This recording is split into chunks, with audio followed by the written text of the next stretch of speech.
What is going on, everybody? Time for a proper introduction, unlike last night. Welcome to another episode of Introverts, Extroverting. I'm Joseph P. Hutchinson, and I'm sitting down with a friend of mine, a very talented artist by the name of, I'm just going to say Miss Cheyenne because I'm not going to butcher her last name.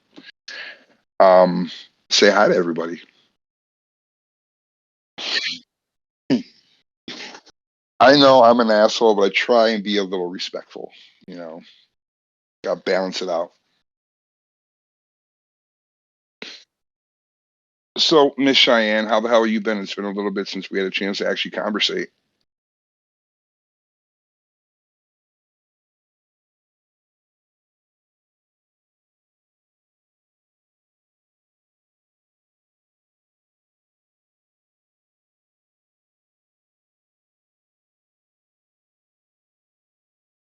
Yeah, the new form of networking. Give the people a little bit of history on your awesome skills.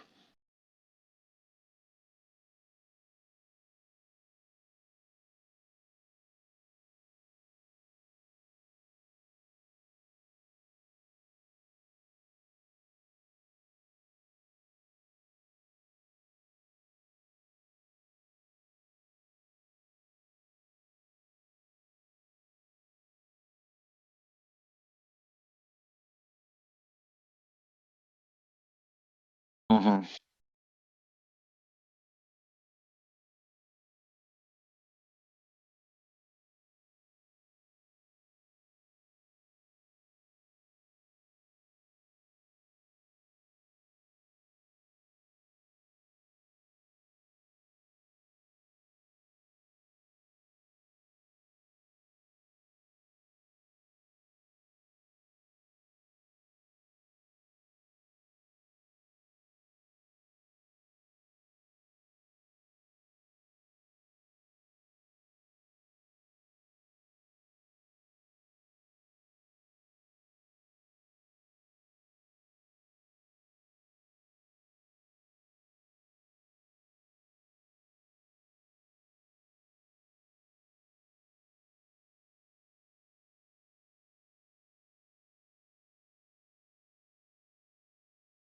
Yep.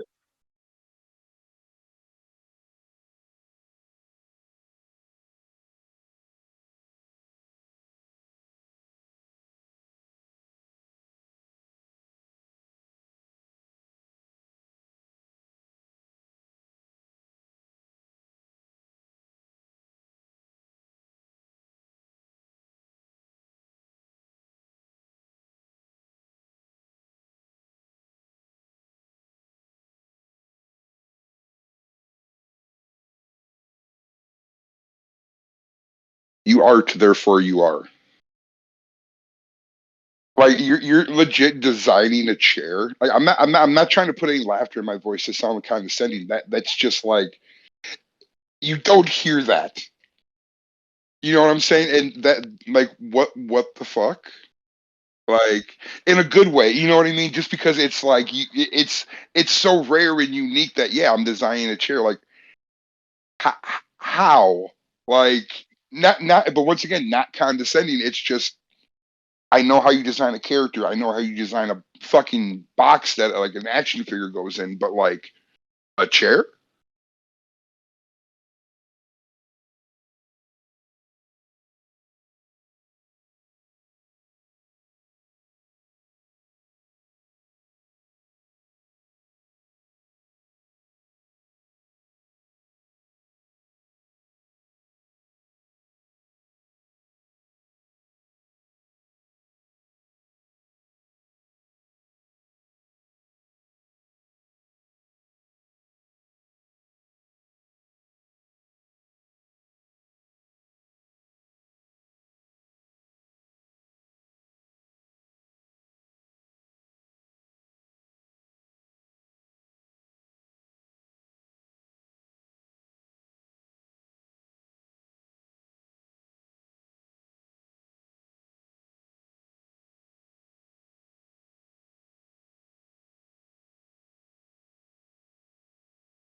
Mm,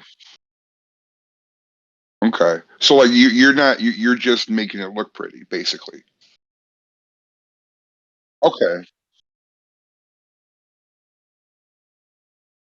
I mean, I'm not trying to like. I don't want that to come off as like me trying to like knock down what you're doing. I'm just trying to like layer the process in my brain. So you're not like being like, okay, we need like hardwood pegs for hole 3, 5, and 7. You're not doing any of that shit.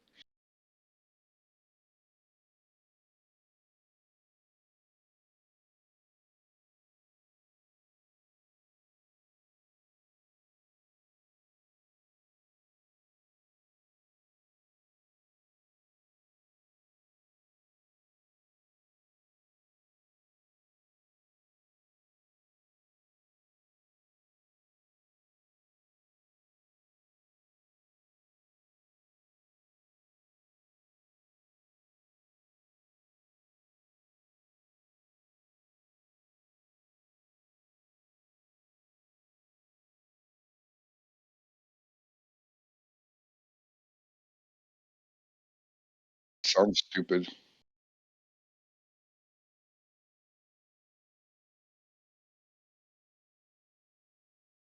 Yeah,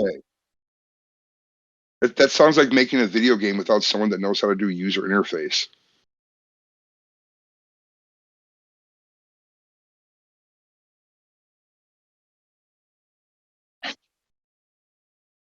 I'm gonna make a comic book. Can you draw? Nope. Then what the fuck? Like, but I'm gonna make what, dude? Oh my god. Like, I'm about doing things yourself. I like learning and all that, but like, y- you need somebody there. Like, wow. I mean, I know society's coming to a whole new level of stupid, but Jesus fucking Christ on a cracker, dude. Like,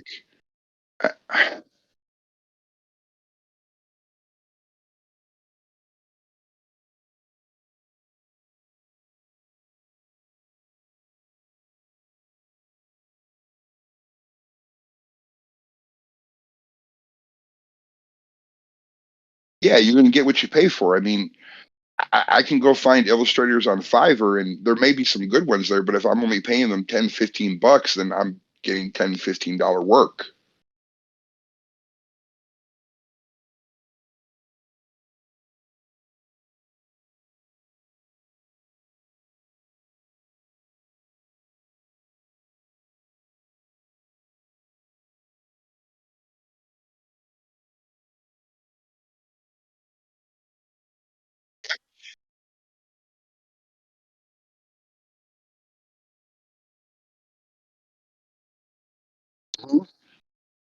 Well, it's like I always tell everybody I work with, I'm like, when you and I were starting on a project, it's like, this is my idea on paper. You are here because you can do this. I can't. It's like that people need that level of humility again. It's like it's sad, especially seeing like industries dying off quietly like that because somebody thinks they can do somebody else's job.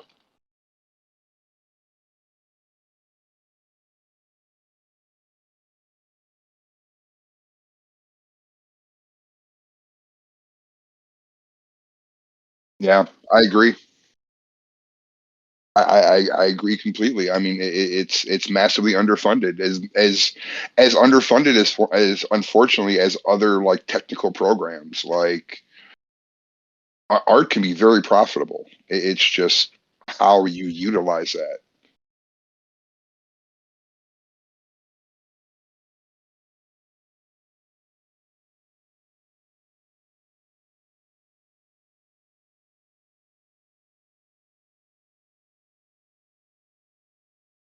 Yeah,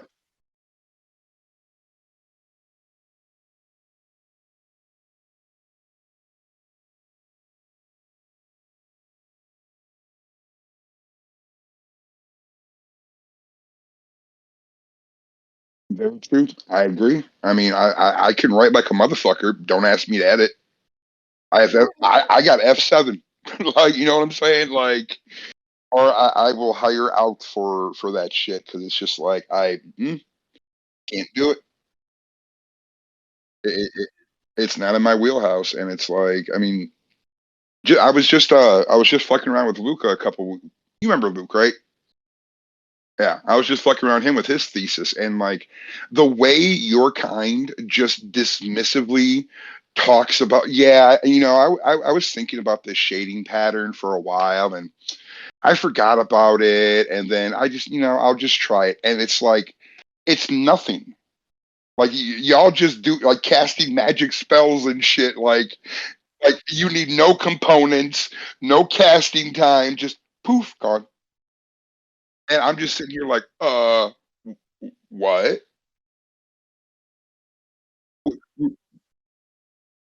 Yeah, and I get told the same way when it comes to writing because it's like I can develop and pitch a show with just like a sentence idea, and but it's just crazy how like we can sit here and bust out these badass skills, but when it comes to something we suck at, it's just like error 404, repeat, repeat, repeat.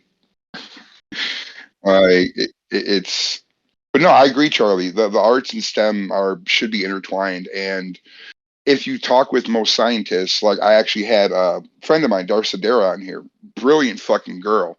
Like she's like working on her fourth published paper about cancer research and how cells move and shit like that. Really fascinating.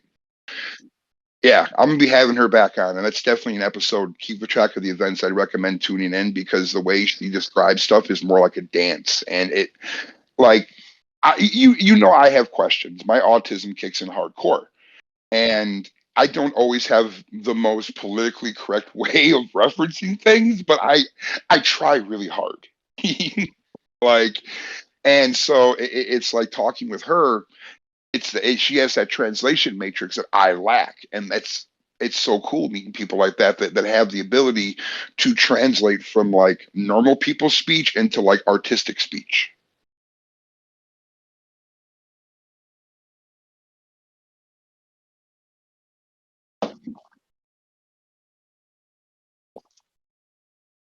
Yeah, like you have like business has its own language, shit like that. Wrestling has its own language. The comic book world has its own language. Film and TV production have its own language. I mean, it just becomes what it is, and understanding the blend between everything just, in my opinion at least, makes the world a better place of how interconnected everything is, but being different at the same time.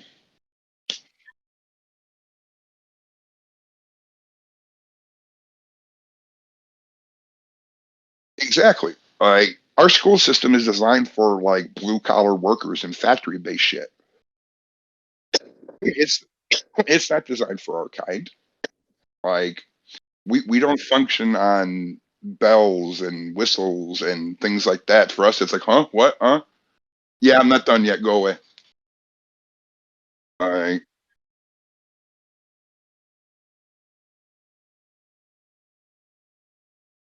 oh, I hate you.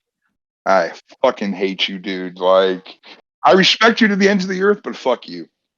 Like you lucky bastard. I did not have that. I had a great education in selling drugs, which ironically has helped me quite a bit in the advertising and branding world. As much as I have a hard time putting myself out there, it still gives me the knowledge that I need. And it's crazy. It's like this podcast is like it's like how I started Zom Bunnies as just a fucking joke and something to do while I was literally waiting on Luke to finish his fucking thesis.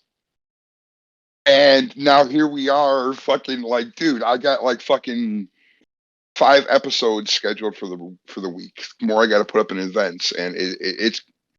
I don't know about you, but I find it crazy how like the small stuff that we do that's like, oh, I ain't even trying on that. I'm just fucking around, becomes like major.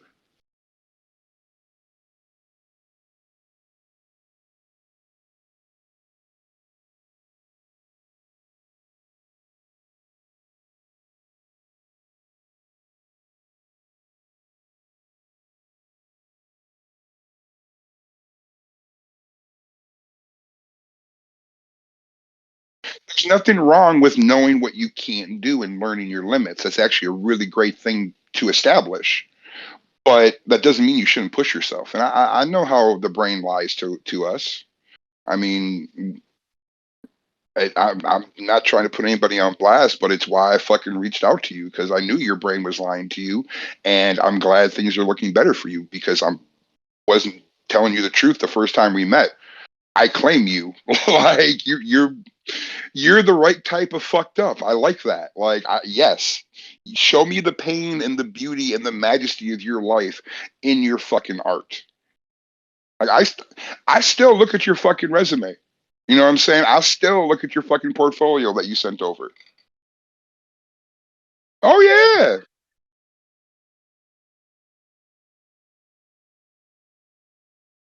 Oh yeah.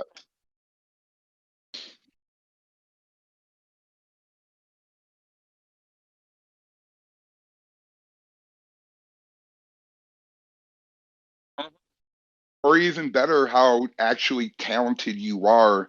Like I did an episode of the podcast and just shooting the shit and letting my brain develop.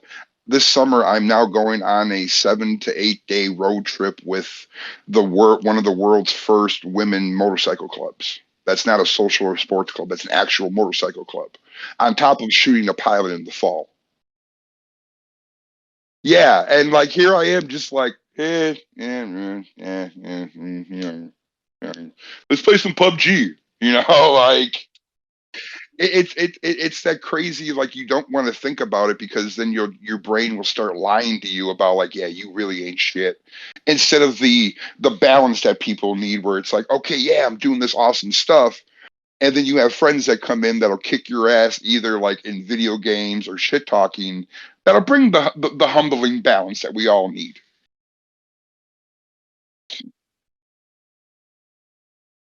Cocky. Oh yeah, you got to keep it centered. You got to have those in your life that support you, but still be like, hey, listen here, motherfucker. I was there on that Discord call where you fell asleep and you started talking in your sleep about wanting to have sex with Twinkies. I remember that shit. You know, you need people around like that, and it's really it actually comes down to really hard to have people that like will support but still treat you like a human being.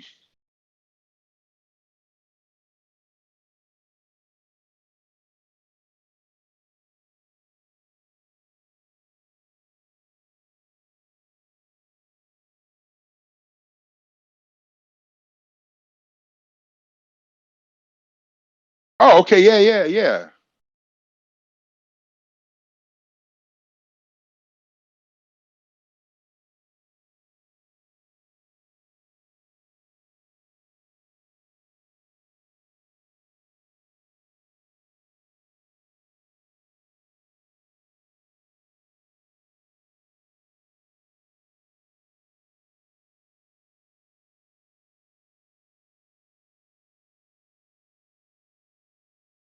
Or it could be something you can go back to and be like, wait, I did do something like that like 3 years ago. Like, and there's a little fucking retarded sketch in the corner of something, you know, and I honestly do like that. The one thing I've noticed with a lot of people and why I'm enjoying like just reaching out to like random folk is just because art is your life doesn't mean it has to be your livelihood, even with an education.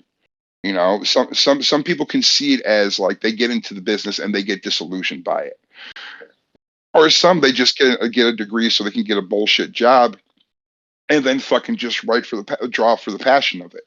You know, your art doesn't always have to be that.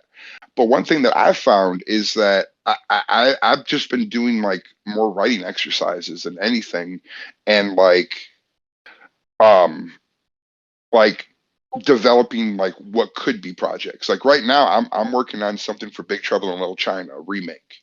That yeah, if all of us came together and formed Voltron, I guarantee we probably can get it made. But at the same time, it's just something fun to do. You know what I mean? Like you have a brain fart, you're working on something, you're drawing something, and then like, okay, well, oh well, let's draw a character right quick of something completely unrelated and relax the brain.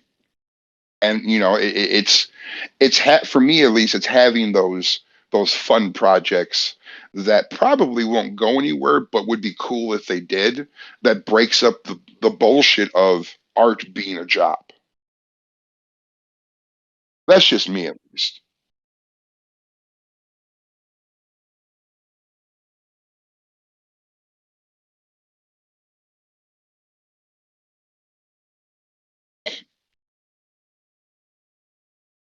I agree completely. I mean, it's why every time I sit down with somebody to hire them on, I pitch as much as the story as possible, like even over saturation, so that way it's like, this is where we're at, this is where we're planning on going, this is what we're planning on doing with this.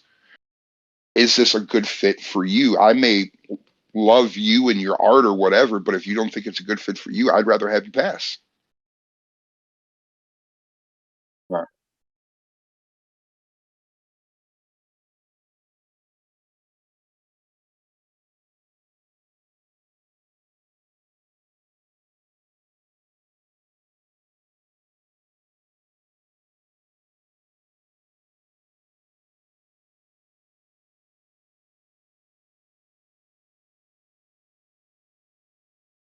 Very true. And it's hard nowadays really to find a lot of projects out there that you can just be happy with. I mean, a lot of times, even from a writer's point of view, you really have to sacrifice paydays sometimes to work on some cool ass shit. And it also comes down to knowing your value, because as much as there's people out there that undervalue themselves, there's a lot of people that overvalue themselves. Like, it's like, yes, you're talented. You may have done one or two things 5 years ago, 6 years ago, but what else? Like, you could get me a little bit of attention at a like a local con, comic swap type of thing. But past that, no, you're not worth $200 just for pencils. Like if I right, it's like if I'm paying more than 150 dollars per page just for pencils, I got Elias doing my shit. You know what I'm saying? Because he charges 175 bucks a page just for pencils. You know what I'm saying? It's like, and then you see people out there like, honestly, yourself, Luke, Ara, just about everybody that I've worked with, that like, you need to charge more. And I understand why you set your rates, because rates, experience, exposure factors all into the payday. But just seeing what I see, it's just like, no, no, you need to add a couple zeros to that.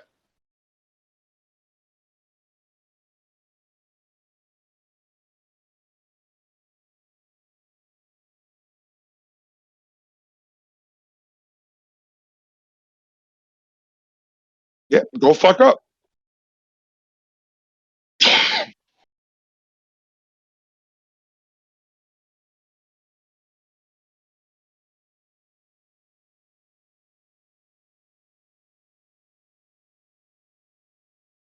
Yeah. I do my best to even put into my contracts. I'm not doing this as just like a spill to everybody who I might have a chance to hire me, but it's like, I always say that the wages may change, just not to like bring them down, but just in case more money's made. Because yeah, you want to have a little bit of greed and capitalistic, but if an artist is busting their ass and helping you with a project, especially from scratch, and they hooked you up with a player price or their levels low, you need to revisit that contract as a businessman and be like, bro, I may have created this world and these stories, but you brought it to life, so we need to talk in a good way. But you don't see that, unfortunately. You really don't see that nowadays.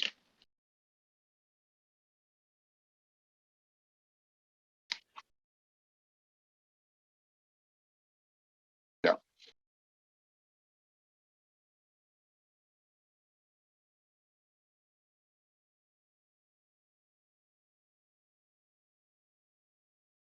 yep, yep. And I mean, it like with a board game I'm working on with Luke, I threw him a couple $100 when as like a retainer up front, and everything is 50-50. So it's like cash may not be exchanged, but the equity is there, and thus having the love and the dedication is also there as well. I mean, it's just, we're fucking with it in our free time because we're both busy as hell, but that equity is still there. And in my opinion, like, my ad needs to have a business school. Like, if anything, I would kind of want you to go like sell weed for like a year. Learn. Like, dude, like some of the best CEOs out there maybe have a bachelor's in business. Maybe. Most of them are self-taught and or started by selling drugs.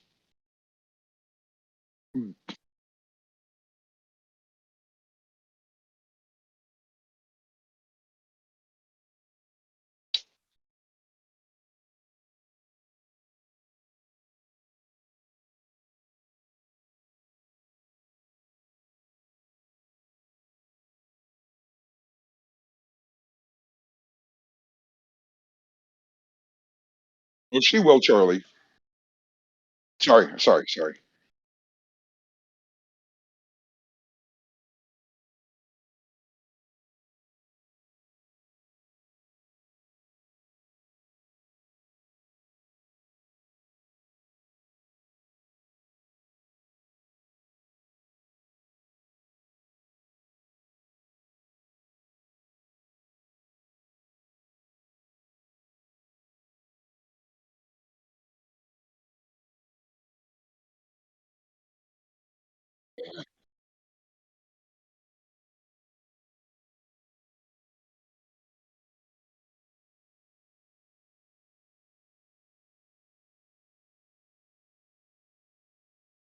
No.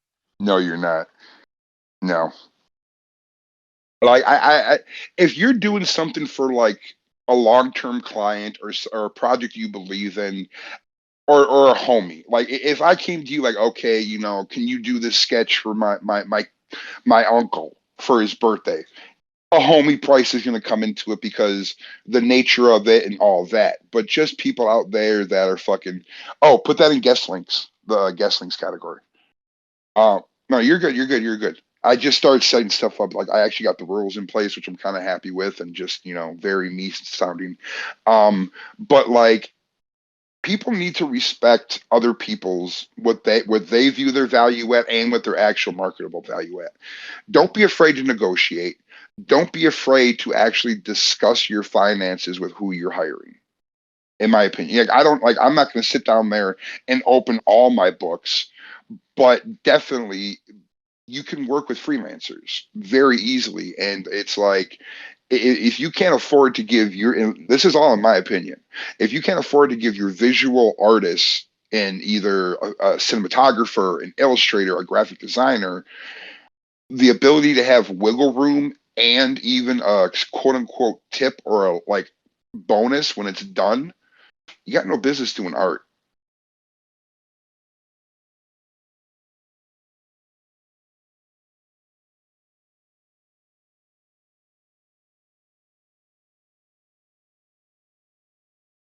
Yes, you do.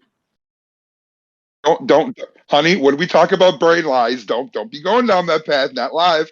I will put you in check in front of the audience.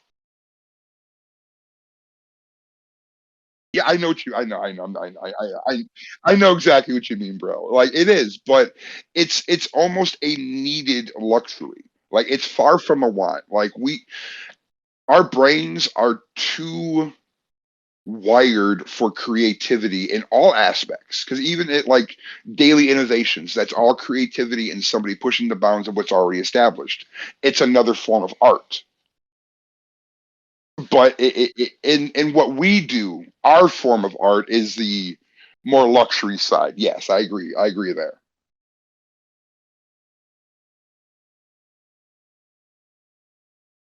I do what I can. I am one of those translators of art business. I speak a little hood as well. My Spanglish is meh, but I get by. I get by. I more understand when bad things are being said and that I know when to leave. Um, but yeah, there's a need in the world for actual art, and it's why I never wanted to deal with fine art people, just because of one, how corrupt it is, like the fine art world and all that, but also how pretentious it is. Because I can go to a party in a business meeting and I can be a smidge tactful, but I will never be on a casting couch. I will never bend over for somebody strictly for who and what they are. I don't care how big of a fucking friend you are.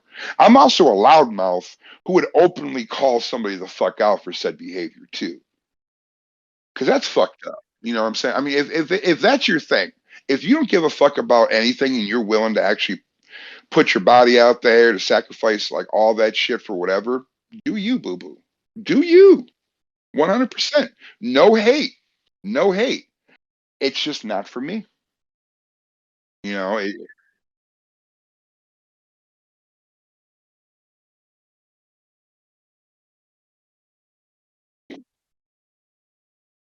oh God, no. I tried working when I first started was doing Zom Bunnies. One of the artists from my ad that I hit up was actually went for fine arts. Like this motherfucker was so goddamn pretentious. I gave him references. I I did horrible sketches on Illustrator. You seen how bad I can draw? I can't even draw stick people. Um, like I gave him references, color palettes, everything. Like this is what I'm looking for. These are your exact inspirations you should draw from. Mix in this fucking gritty cyberpunk type shit with fine art. He sent back six panels that were what I was looking for, and then, well, it's just not up to my caliber, and I know I can do better in a couple months, and we shall revisit it then. No, bitch. No, no, no. You're yo shit now. We doing the horror murder bunnies now. Well, no, son. Shit happens, but if we've established a timeline and a boundaries and you're not communicating what's going the fuck on, we got issues.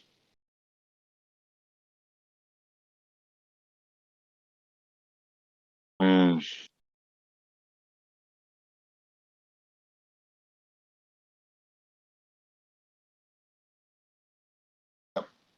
Hard. It's very hard. Let me ask you this, have you noticed that it's like a lot of like your friends, like non work friends, but like actual friends are like people you would date if they were less crazy? Have you noticed that too? Like if you, like I've noticed that like a lot of my friend circle, it's like people around me, like if they were less crazy and a little bit more organized, they'd be like the perfect people to date. You know what I'm saying? Like it's like, well, it's just how my brain works, and especially it's like if it's like a female that's with like an insecure guy, like the autism kicks in, and like all the equations start running, and it's like you're sitting there looking at somebody, you just say some random shit. Like I said that to a couple friends in front of their significant others, their partners did not appreciate it because they're insecure pieces of shit, but it's still funny as hell. Be like, yeah, you keep me in check. I think if you were a little bit less crazy, it could be interesting. If you were at where you're at now, the world would fucking explode. It'd be a choose your own apocalypse, but it'd be fun. I don't know. I was just thinking about that because it's like I got a text message from a friend of mine, and her man was saying like, oh well, you know he has a crush on you. It's just like no, we're just similarly crazy, and I chose the professional art path, and she chose to be a mom. I know. I'm sorry. That was random as fuck, but it just popped in my brain because it's like you and I are similar on our wavelengths when it comes to shit. You know what I'm saying? And it's like I could see you doing the same, where it's like it's people you trust completely, but you know if you date them, it'd be like always bad, but like 0.1% chance it would be really, really good. It's a weird way to put it like that, you know. I realize that, but like, yeah, uh huh,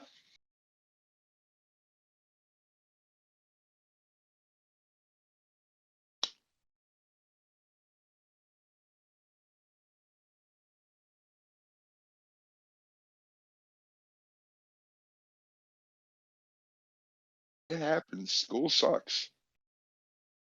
I mean, it's like you're usually being taught by people that never were. You know what I'm saying? It's like I'm sorry. It's mean to say, it's untactful to say, but like it's true.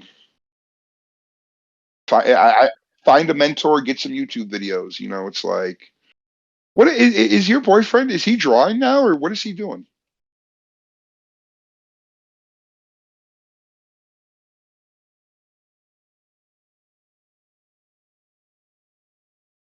Get the fuck out of here! That lucky fuck. Good job, brother.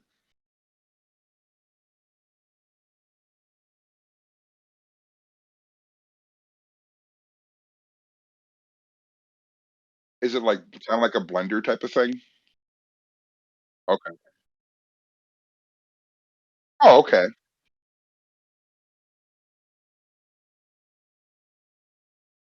Yeah, yeah, but just relatable because I'm not gonna.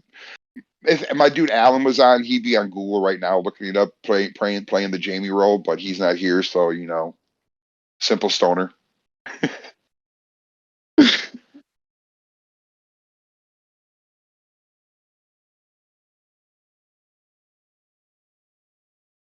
Ooh,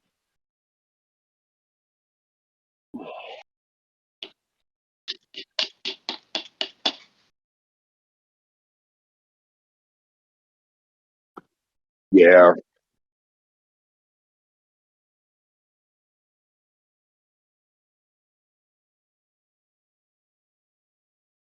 yeah. You're in the housewife role, or he would be in if he was work, or if you were going to an office and then he was the house husband. I mean, it makes the relationship better. Like, imagine how much that would suck if you were both freelancing at home. I guarantee you'd have an office. One of you would have an office.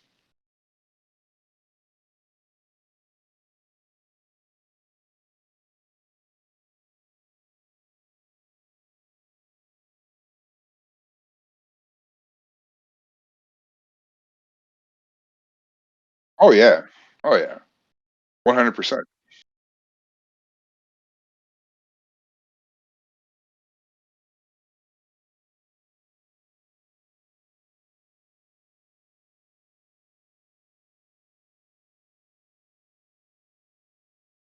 Yeah, I've found quite a few guests on this one server of mine called the Game Room, or Ria's Game Room, whatever the fuck it is.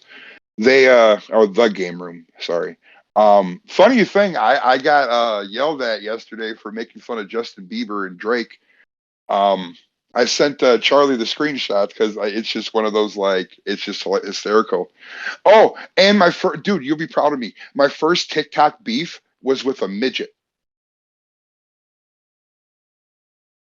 I made a joke on his page about, hey, at least you grew into your head. I'm 6'10" and I never stopped growing and mine's still massive. And he got offensive and he got offended and like reported a bunch of shit and like messaged me on Instagram. I have all the videos. I can send it to you later on after I get back from going out and doing some work.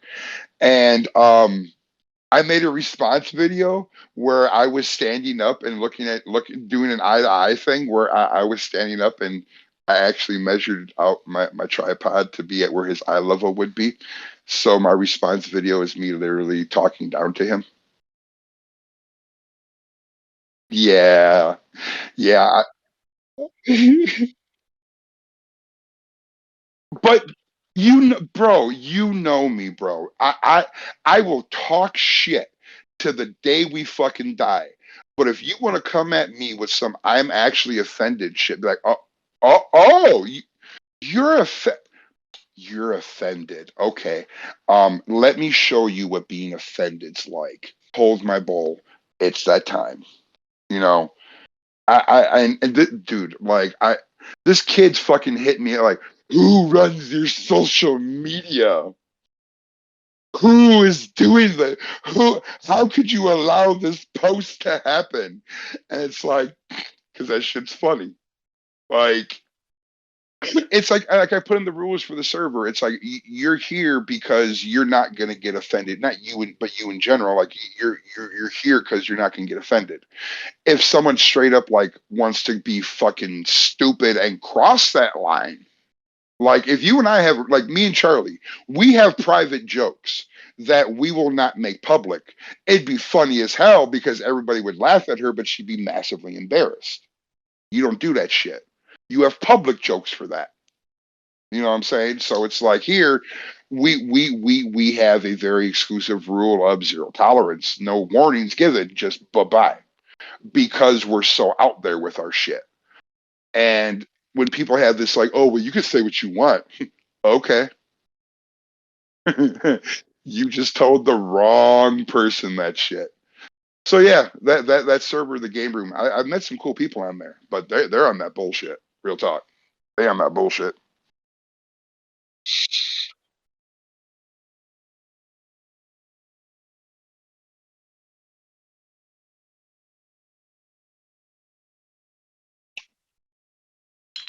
Oh yeah, it sucks.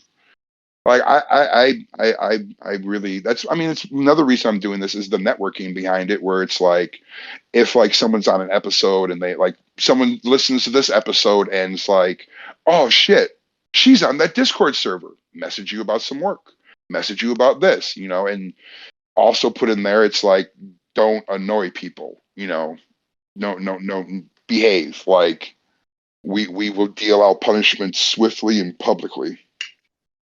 That would be fun if we had public fucking executions again.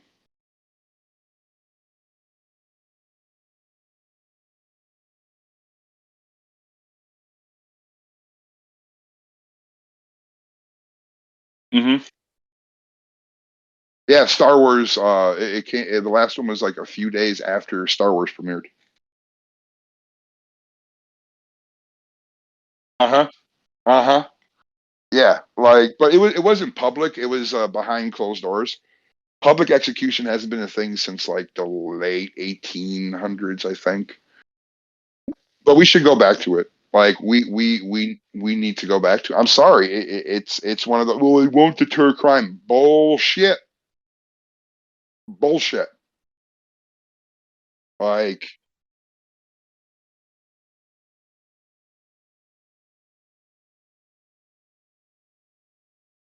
oh yeah, it'd be a good time. Like we're in my dude, in my opinion, we're so close to having fucking like blood, like Hunger Games, Running Man type shit, like actual blood sport brought back.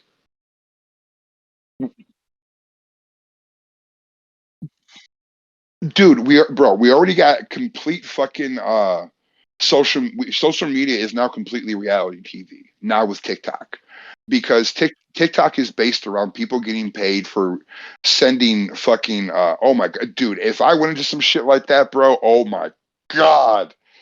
I would do Running Man. If I had my choice for blood sports, it would be Running Man, the book, not the Arnold Schwarzenegger movie.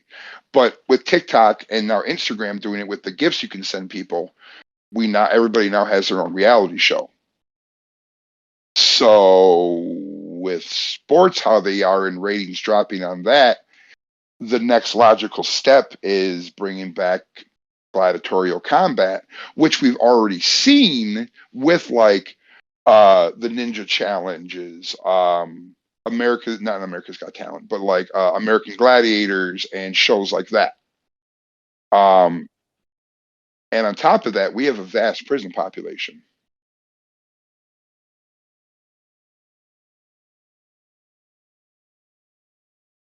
Yeah, we have 25% of the world's prisoners, and yeah, it's fucked up. Now all those people that are actually like the actual repeat offenders, we give us a chance to actually polish up the justice system because it needs some help.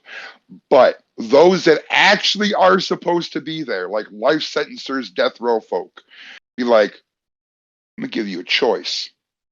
You can either serve out your sentence or you can take a chance.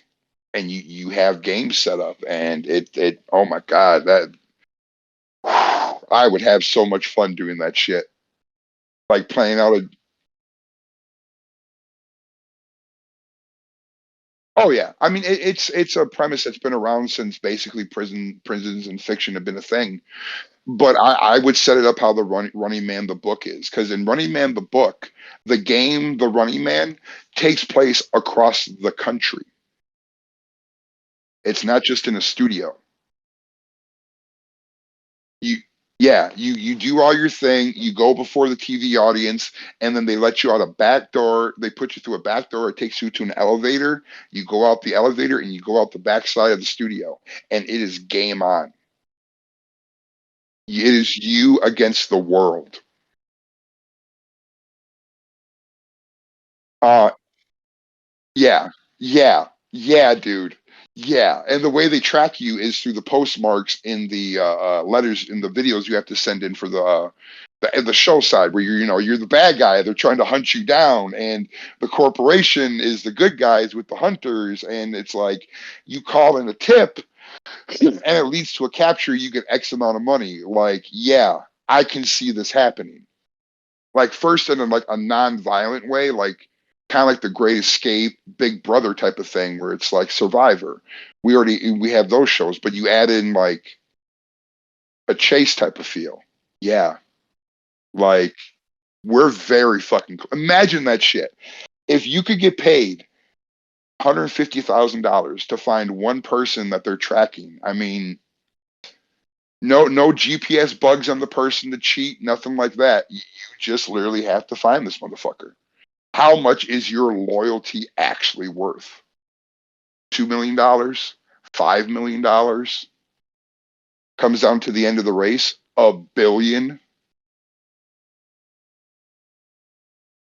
How much is it worth not to turn in like your mom or your uncle, knowing that they're probably going to get executed on live TV as part of the hunt and them quote unquote failing, but you still get paid? What is, like, to quote the fucking the $1 million man, everybody's got a price. What's yours?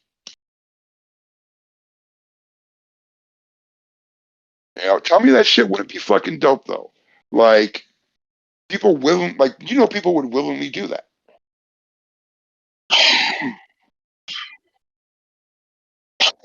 Oh yeah. Oh yeah, 100%.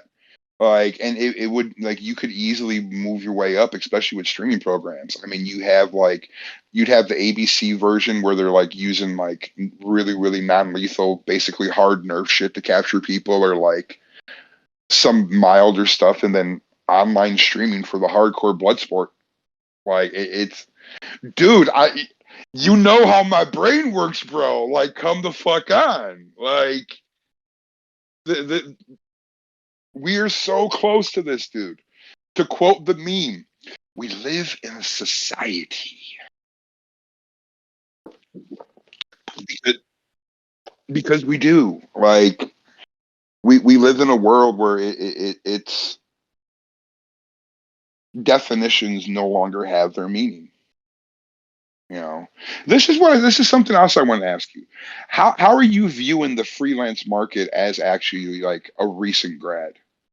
Are you finding it hard, or is it like people giving you more of an opportunity because you're like fresh blood on the market?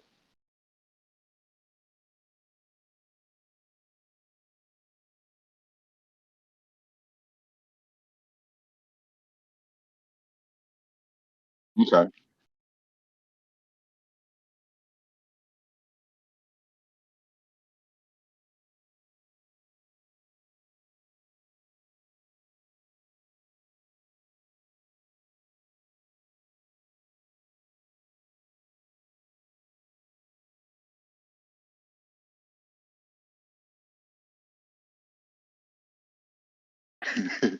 Yeah, you don't have to play the politics game. You can keep your shit separate.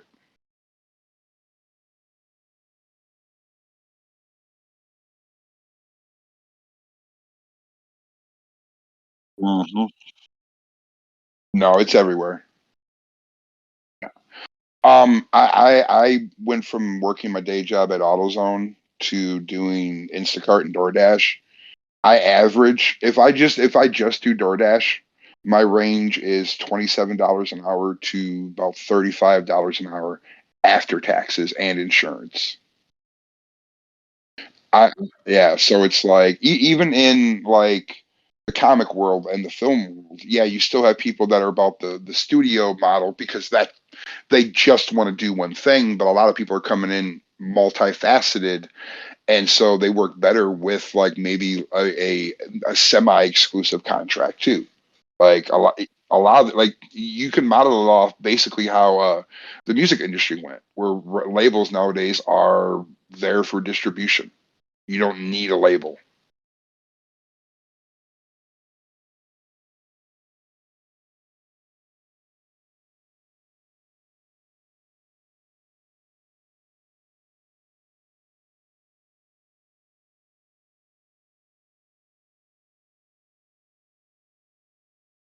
You can use completely free services and host a podcast that draws the attention of people that would make others blush if they knew who the fuck they were and who was listening to their episodes. I'm just going to say it like that too, because everything here is free. Discord free, Craigbot free.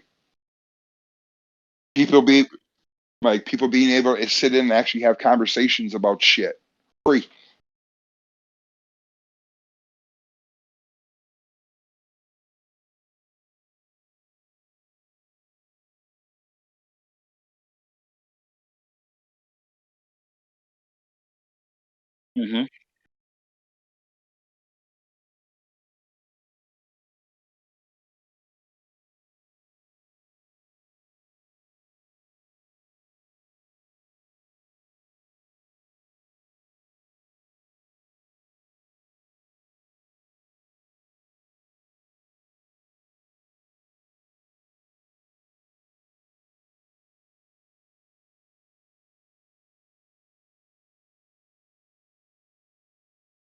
100% agree.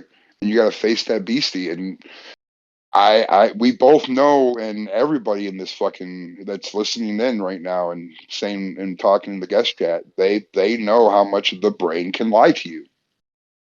And the beyond imposter syndrome, when it goes like, oh, you're not really this, it's just you're a piece of shit. And then you can try talking back like, no, I'm not. And then it starts listing the reasons. Like, yeah, okay, you, all right, fair enough. Fair, touche, my dude, touche, shut the fuck up. But we just got to face that beast. I mean, you can think like I was telling people last night. You know, I'm not going to say who, but I'm not disparaging nobody's feelings. My job is not to do that. You are entitled to feel as wrong and dumb as you want. No one's telling you not to. I'm simply telling you that you're fucking wrong and that that's not really what's going on. Stop letting the brain lie to you. You know, it's needed to be said sometimes because the brain stupidity can run rampant. Yeah, no, no, you like that's why that's literally why I say facts over feelings, because if I went with feelings over facts, I would probably be still in a very fucked place in my life. Like, because the people talk about, oh no, feelings matter, feelings are important. Yes, they are, but you need to focus on the facts. The facts is I am a talented individual. I deserve to be happy. I deserve to achieve greatness. And the feelings I have are the exact opposite. You know, and oh, teen trauma.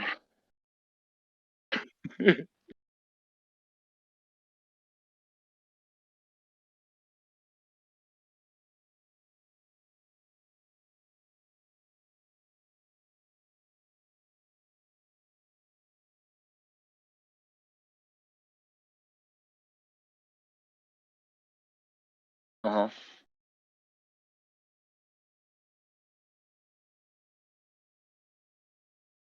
Oh yeah. Oh dude, like I ain't gonna lie. It is one of the few times that I have actually looked at somebody in my life for their position past who they were as a human being. And that's very hard for me. It's when I realized who and what level the people were that are actually there supporting me. You know what I mean?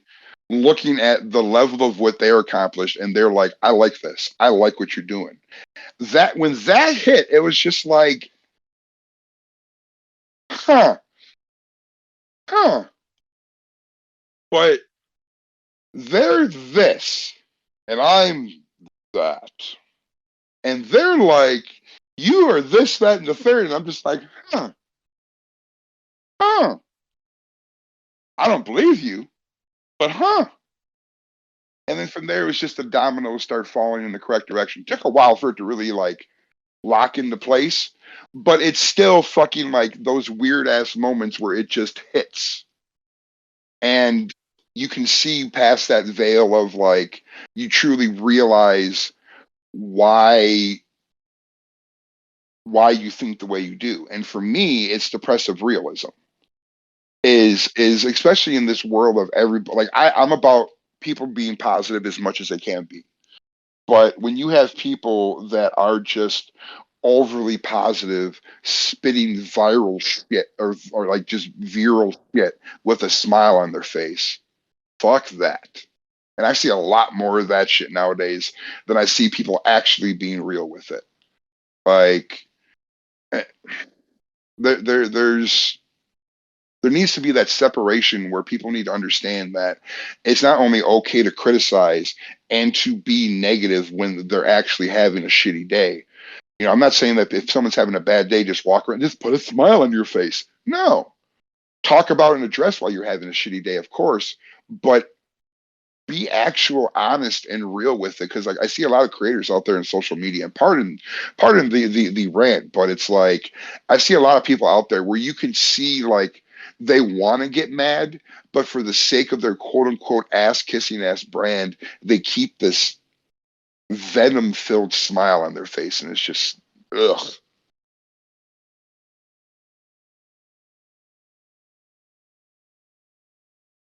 No, you know what I'm saying though. It's like that type of shit is what fucks with me. Where it's like, if you're mad at me, be mad at me. So I pick up on that. You know what I'm saying? I don't do I suck at games.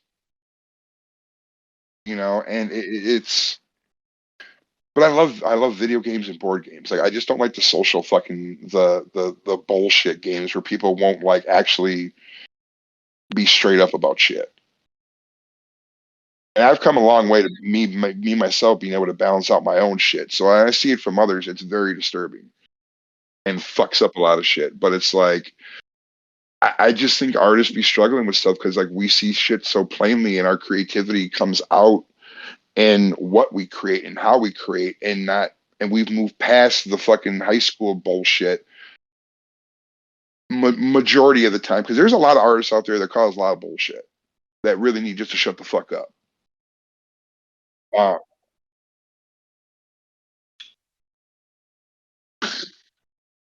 Well, shit posting's fun, but it's like you see people out there like that you may have a famous job, just don't be a fucking celebrity. Like I hate celebrities. I got friends that have famous jobs, but they're still lovable cunts. You know, they're people,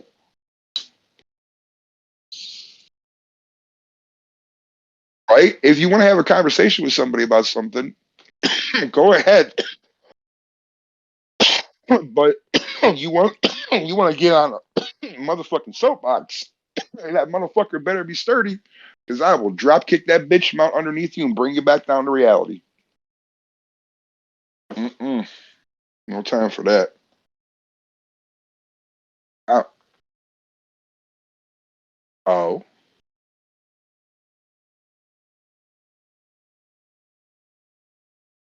yo, yeah.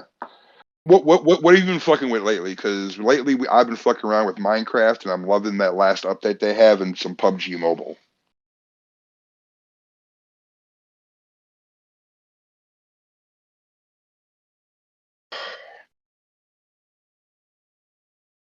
You fucking dork.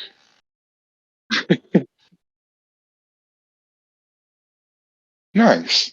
Do you know how refreshing it is for me to not hear you say the word Elden Ring or a fucking Souls game? Like,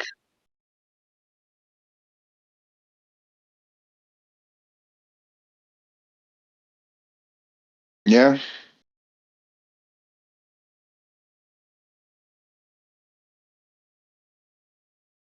And I don't like the story. I mean, I can see why people do. It's just I'm good. Like, give me the new Elder Scrolls game. I want that, or the new Fallout, or a new Fallout game that's like not Fallout 76. Like, give me a good fucking story.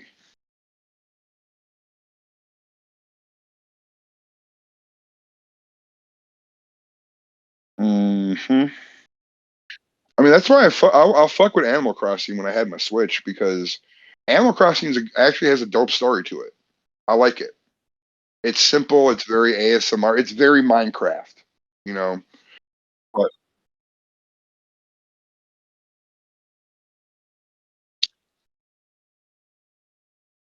hmm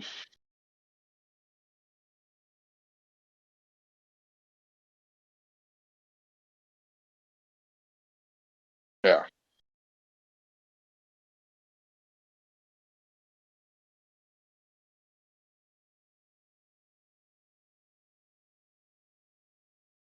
Hmm.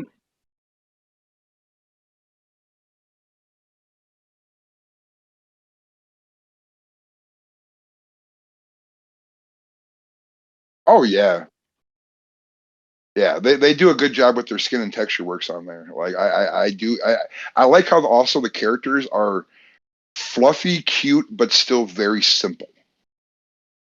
Like no disrespect to like I do also appreciate more technical and detailed stuff, but like it fits the aesthetic. Right.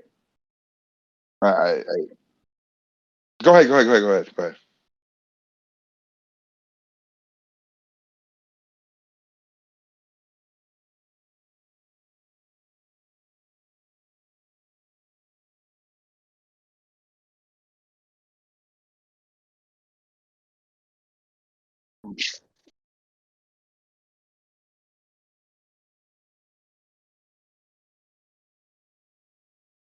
No,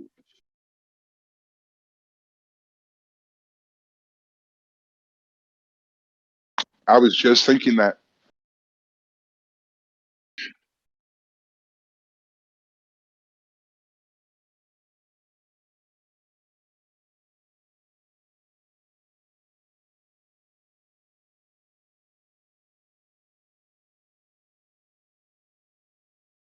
Hmm.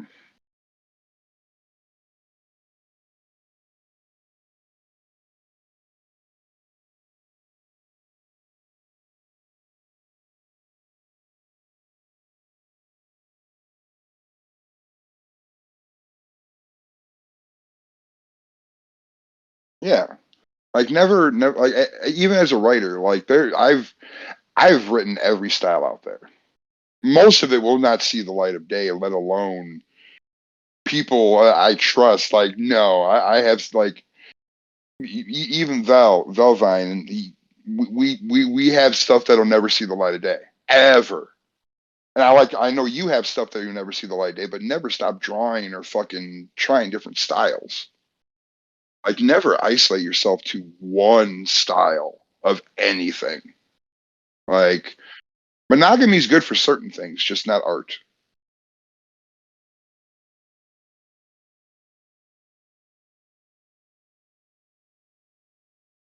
Yeah, I mean, if you have a type of care, like if you're like or like a sculptor, like if your thing is sculpting, okay, try different shit. See if you can get like a fucking little $50 block of fucking marble or something, and like try fucking with it.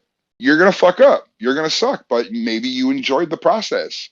You don't always have to display everything. I mean, keep at least in my opinion, and this is all just opinion based. It's draw what you want, draw what you like, but just do, like just because you don't like it and you're not going to show anybody doesn't mean you shouldn't try.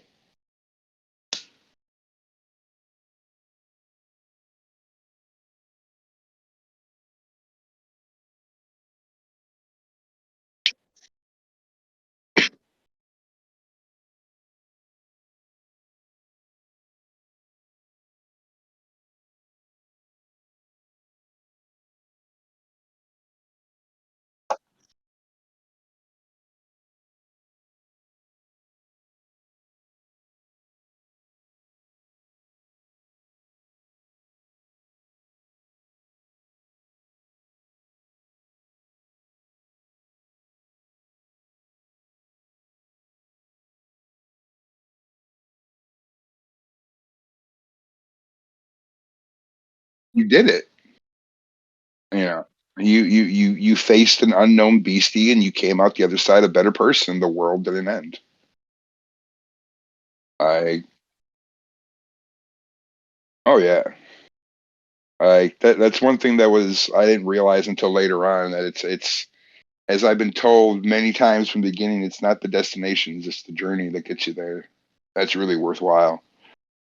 And it sucks that it takes a lot, good and bad, to happen to you before you can truly realize and appreciate that. But it's the truth. Like that journey is everything, and the memories you make, even fucking up. Like failure, in my opinion, is the best teacher. Like you learn a lot by making mistakes, but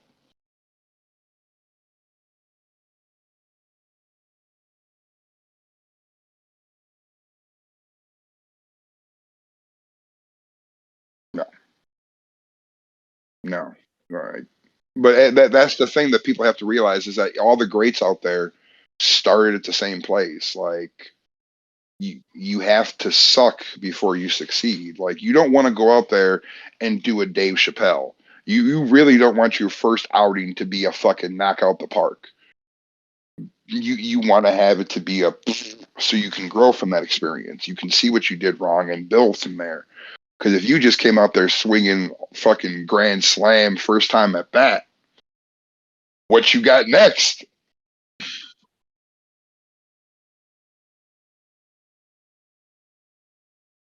You know, like prime example, DJ Khaled and fucking Tyler the Creator.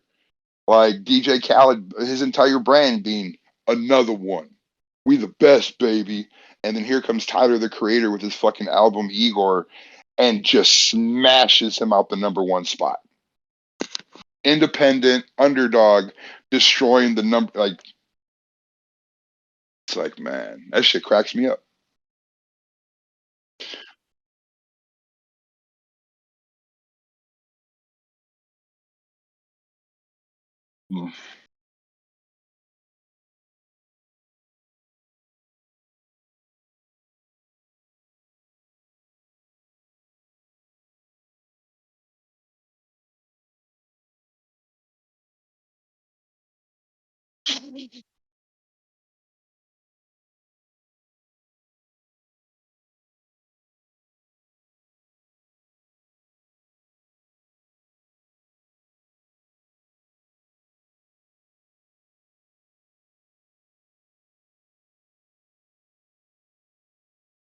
Mm-hmm. Who you? It's like another way of like a tattoo almost. Right, stamping, like time stamping that period. Like you said something earlier that I kind of want to touch on about being appreciated more in the freelance market. Like, would you think that if you were at a company, you'd just be like a gear? And what do you mean by like being appreciated?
Hmm.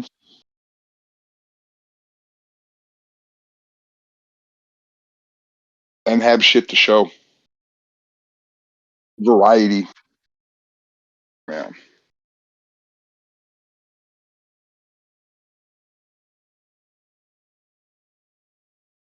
No, no, no, bad Cheyenne. Bad Cheyenne. No, no, no. That, oh, honey, don't, we'll make Zach jealous. Um, Sorry. Love you, Zach. But no, your portfolio was why you got picked because it was so versatile. Like there was some pieces, like looking at it from an outsider point of view, you could tell that you loved more than others. You put more time and depth and you into it, while others were just there to show a style or a color or whatever. And that's very good. Also a thing, you ask an insane amount of questions, and that needs to be a golden fucking standard for people. Like, it, exactly. Like you got fuckers out there that refuse to ask questions. It's like, well, I don't. Well, I'm guessing that I should just assume. And I noticed that in corporate environments too, that like people are afraid to appear not in the bad way, but ignorant of a situation.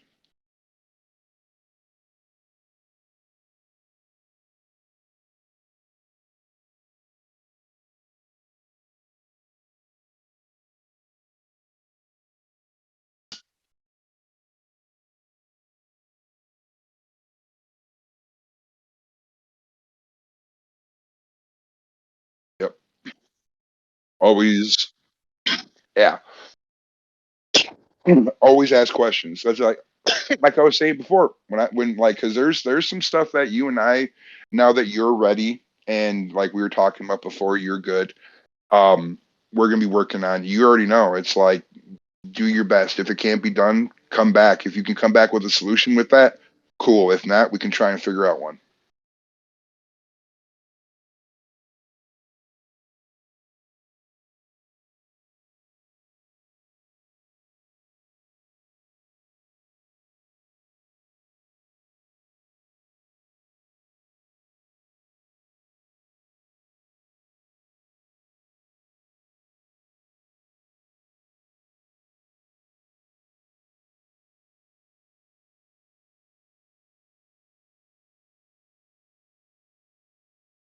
Like yourself that not only is talented but also has the balls to be like, well, what do you mean by this? And okay, well, I tried that, but this don't work. Like,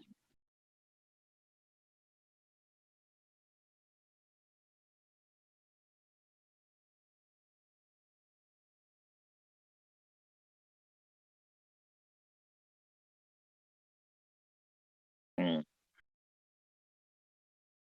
I didn't want to disturb you. I know you're busy. Well, then fucking leave. Start have that be your opener and start apologetic if you want to, but still tell me what the fuck you need.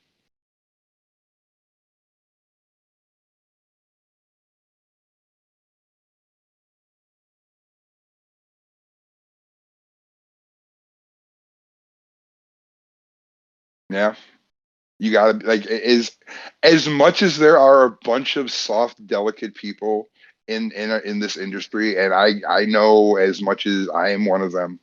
We're all like the same type, but like we can be fucking devils when we want to be, but a lot of times, like for the most part, we're so fucking reserved. It's crazy. Like I love it when you just see like an artist go into full business mode and just lay into somebody. It's like, oh, you fucked up.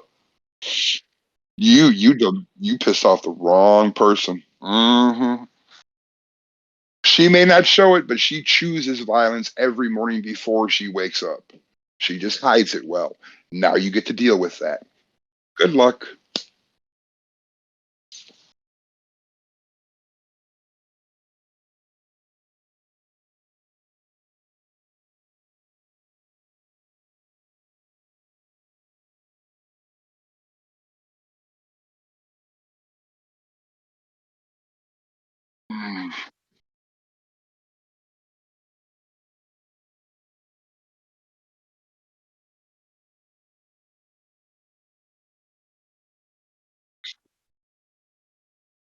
Right? It's like don't unintentionally commit an interstate felony. Like you don't need a level 4 felony on your record from the FBI. No, yeah. Communicate. Reach out to motherfuckers. Here's a question. Here's a question. As a freelancer, because I have my one answer. You go into a job fair, and all the big companies are there. You got Disney up in there with their different divisions. You got Warner Brothers. You got Universal, Paramount. If you could work for one company, like running their like visual department, like basically all storyboards and shit like that would have to go through you as the final answer. Which company and fandoms are you working at?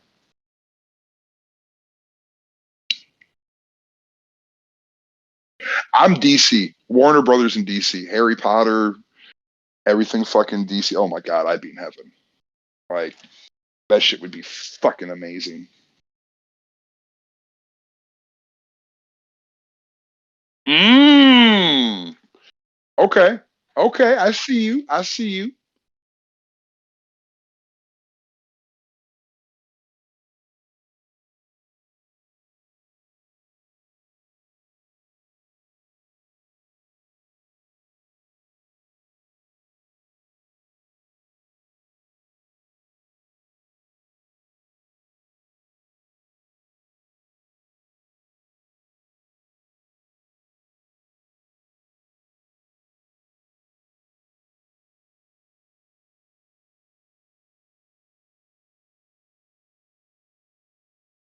Hell yeah, dude. Why not just like fucking design your own shit?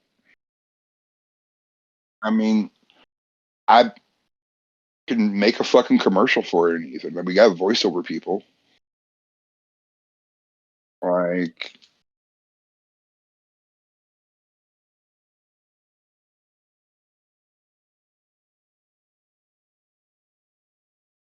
oh, I believe it. That's another reason why I'm glad you're back because it's one of those like it's another person that can be like, so tell me what you think about this, and then like 2 pages later, you know what I mean? That actually will give an honest fucking opinion. Like, dude, that oh my god, that's so fucking hard to find nowadays. Like someone that will not only give an honest opinion, but actually like be like, yeah, you should change this. You know, that shit's just so hard to find.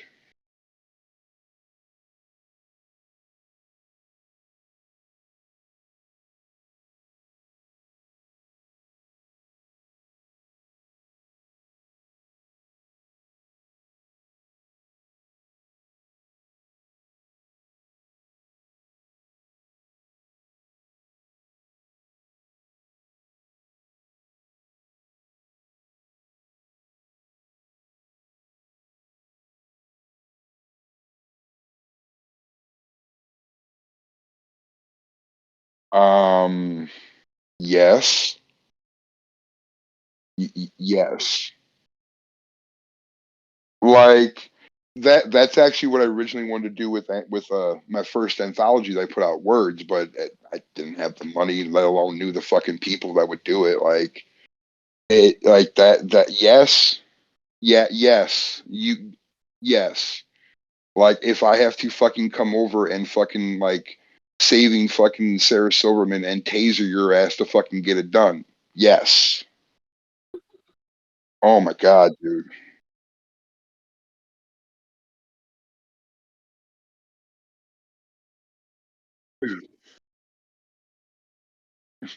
You do not know because I'm the same way. Like I'm doing different things slowly 'cause, at the same time because it's like there's only so much good our brains can fucking tolerate.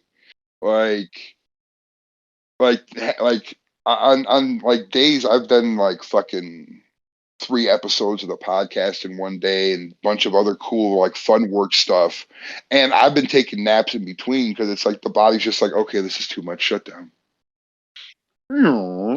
Like yeah, like I'll be back. I'll be functioning again in about an hour, 45 minutes. I'll see you then.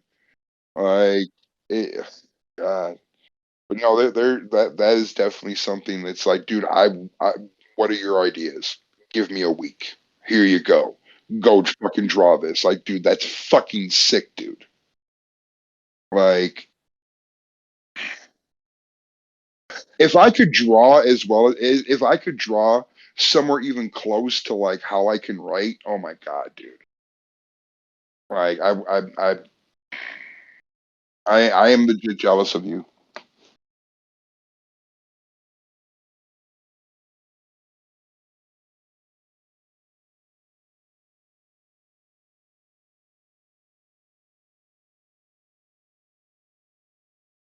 Oh, dude, yes, bro. Like switch like a fucking like a skill tree almost, dude. That'd be fucking sick. Hack the matrix and be able to fucking shift shit over. Hell yeah.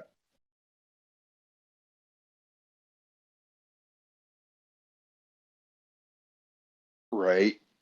Like every form of stringed guitar like instrument you can now play with expert ease. You're like, well, these are boring for me now. I'm gonna switch over to the drums. Okay, now I'm gonna go to like fucking throat singing or something. That'd be fucking dope.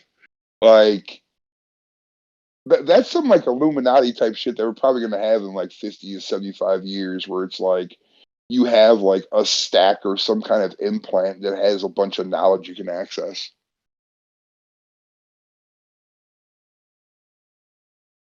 Right? Fuck having to go online for Wikipedia. It's all just stored right there in the cache. You just access it and how to do it.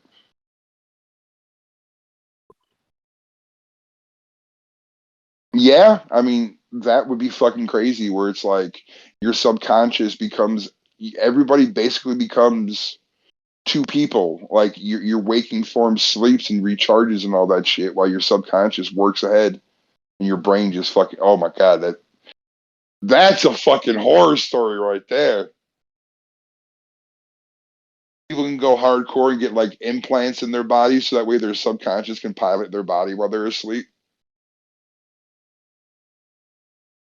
Dude, I'm telling you, bro. Like I can pitch all fucking day. Don't even get me fucking started, dude. Like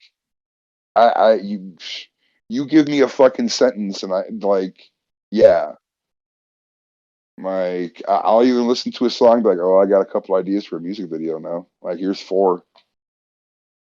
Like I wish like dude if I could draw as like how my brain develops and writes, dude. Oh my god. Like I unstoppable, real talk. But I think that's just the universe being a dick to me and being like, ha, ha, ha. Not only will I give you crippling mental illness, but you cannot draw, you fat fuck. Right. Oh yeah, we all got our big slaps in the face that keep us humble. It sucks, but it is what it is. You know, I mean, it's the demons we learn to work with, and we can actually use and channel into some really dope fucking art. You know, it sucks if you actually sit down and think about all the shit we go through and have to live with on a daily basis. It really does. But we ain't gonna do that because we're gonna turn that negativity into some positive fucking shit and make some motherfucking money.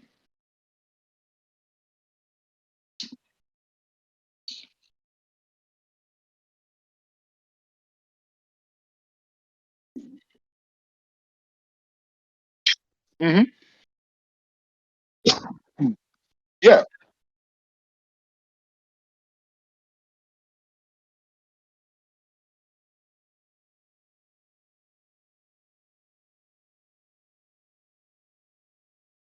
Oh yeah. Oh yeah. Nothing gets done. But it's also good to have people that will virtually and physically kidnap you. Like having like I'm very much more of an introvert now, but I still like going on like in real life adventures with different people that I can tolerate. But like you got to be able to disconnect. Like it's cool if you're like in a Discord call and like playing a game and something and just talking about like shop stuff. But like people got to learn to be able to like differentiate themselves between their brand and themselves.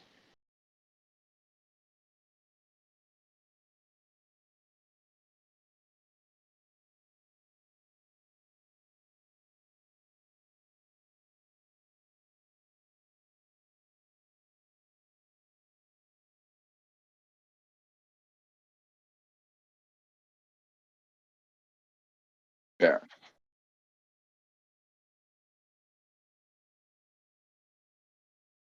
No. I like that you have shop hours. That's another. On a professional level, I kind of fell in love with you a little bit right there. I was like, okay, this woman straight up with Eminem on this shit. Okay, I can fuck with this girl. Okay, okay, she a baddie with it. I got you. I got you, bro. I got you. Like I do real talk. I love that shit. It's like I don't, but I also like I have like other social stuff going on, but I'm like so thrown into my work right now at this point of making up for fuckery that I did a year ago and basically playing catch up. Um, yeah, it's good to be able to set boundaries for yourself, but I no matter what, I always have like an idea pop in my head and like have to pull out a notebook or like a document file and write it down right quick. Like I, I try and be off the clock, but I need an actual switch.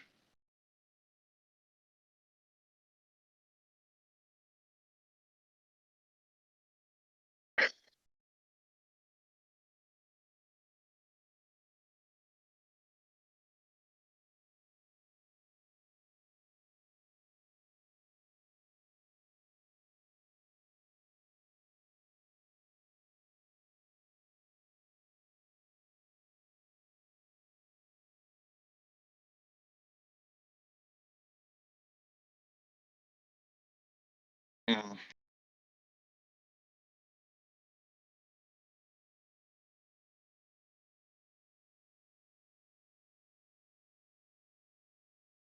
Yeah,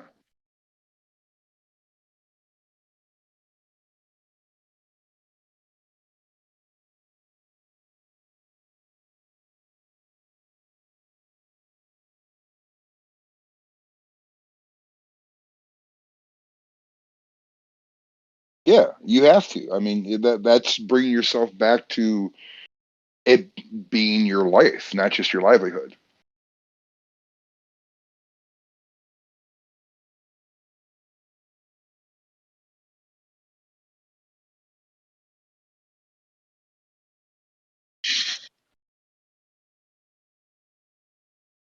It is.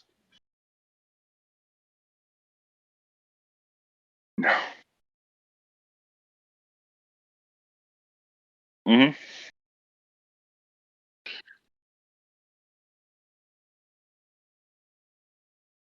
Yeah,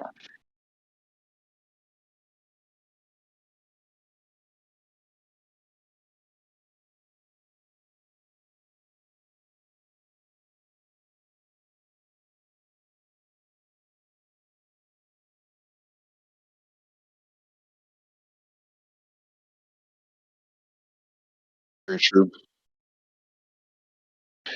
That yeah,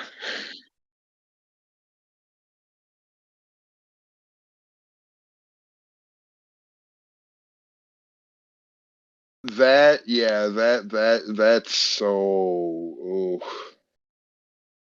yeah, yeah. That's difficult. Like I feel you there.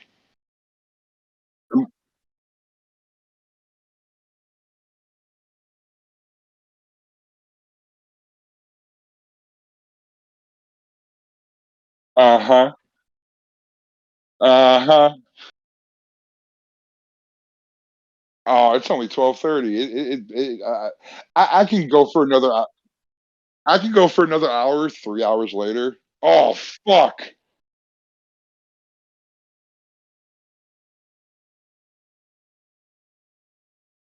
Yeah.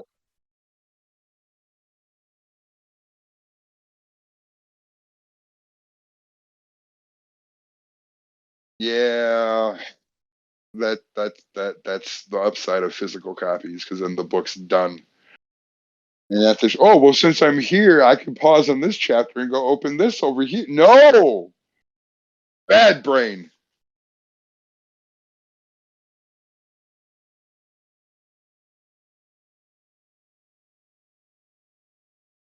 Yeah, and it's so hard for me to get into a new show. Like I'll either find myself being overly critical or something, or I'll just be like, I am watching this. I'm going to be watching this and playing video games for the next day or two. Son of a bitch.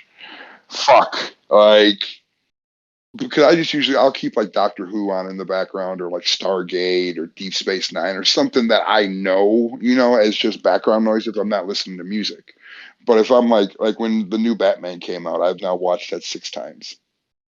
Watched it. Not just had it, watched it. Like, dude, like that's half a day watching a single movie. Like, yeah, it's great though. It's fucking fantastic. It's the Batman movie that us comic book nerds actually deserve.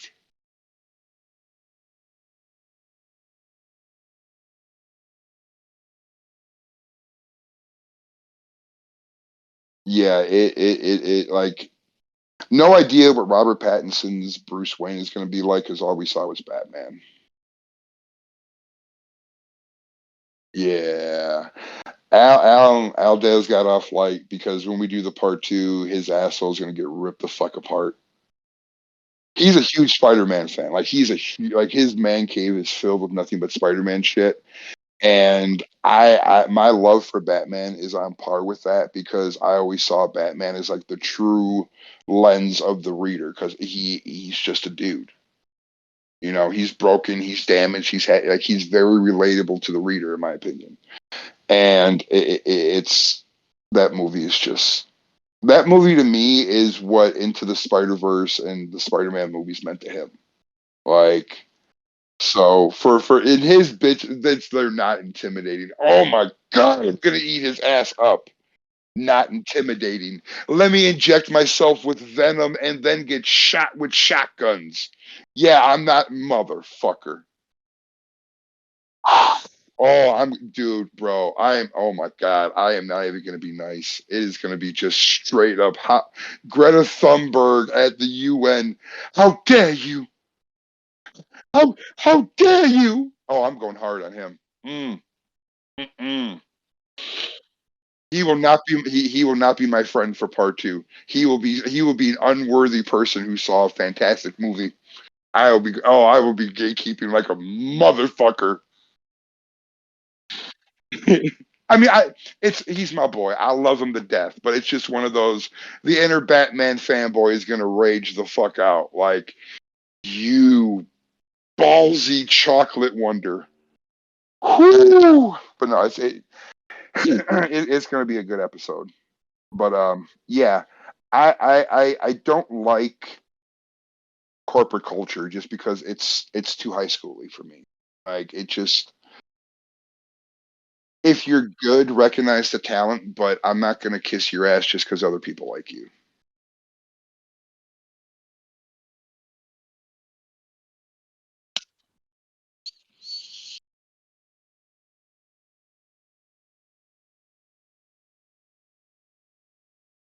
Yeah.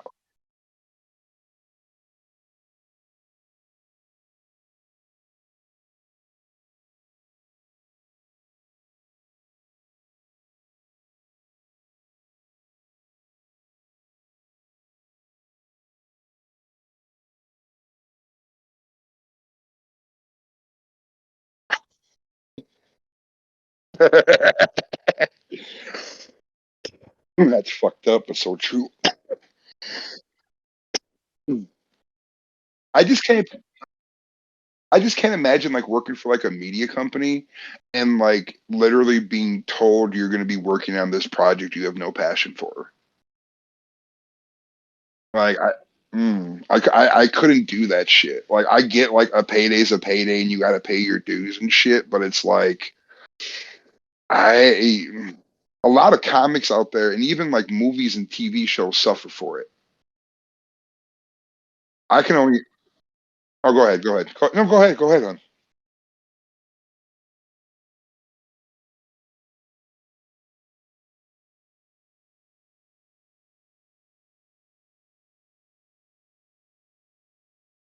And it becomes a formula. Yeah, I can't. Uh-uh. I mean, I Yeah, or like there's some shit that I would love. I have like some remakes and reboots. Like, yeah, they can work, but like when they do it and go in an original direction.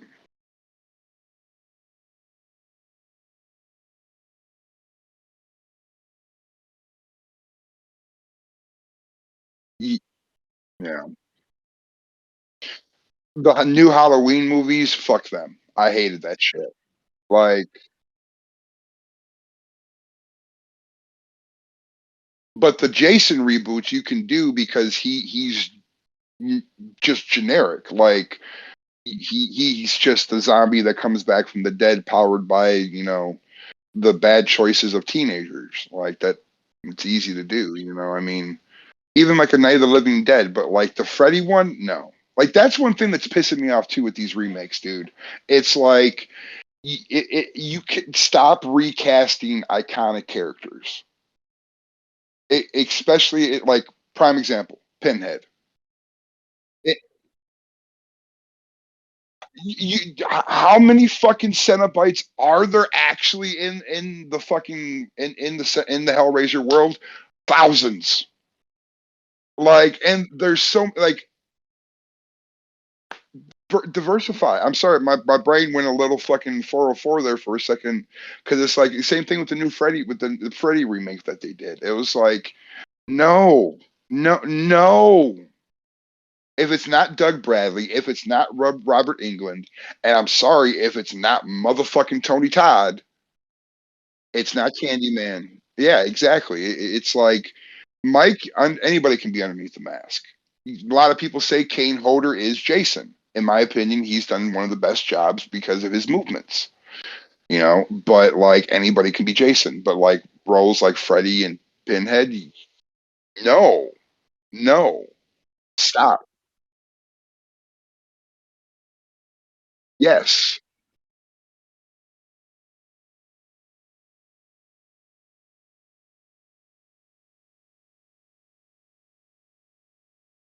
yeah. The one they did after that was actually pretty good because Pinhead was more of a secondary character as opposed to having the direct role, and there were more Cenobites in there.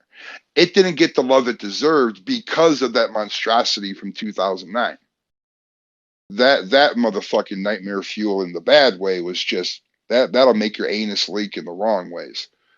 Um, yeah, like people people need to knock this shit off, man. Like there's right ways of doing stuff and there's wrong ways of doing stuff.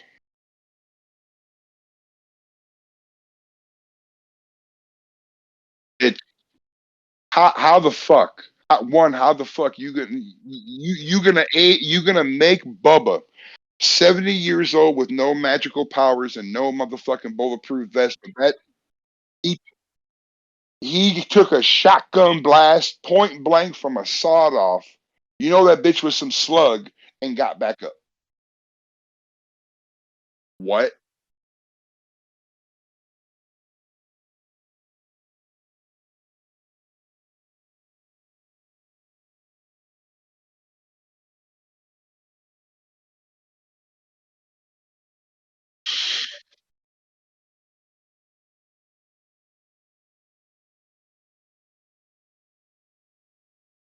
Yeah.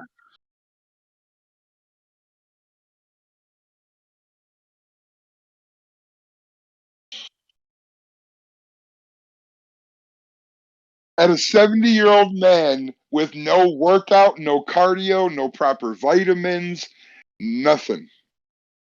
But that bus scene was dope as fuck. When the it's like, well, you're just canceled. Like, yes, that was the only redeeming part of that entire movie. Like, beside that, that was just such a hot mess.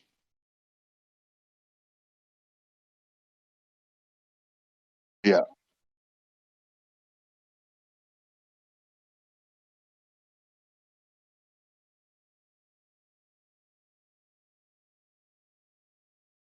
If anything, like they need to, if anybody's going to start doing sequels of our beloved 80s and early 90s movies, they need to take the formula from Ghostbusters Afterlife.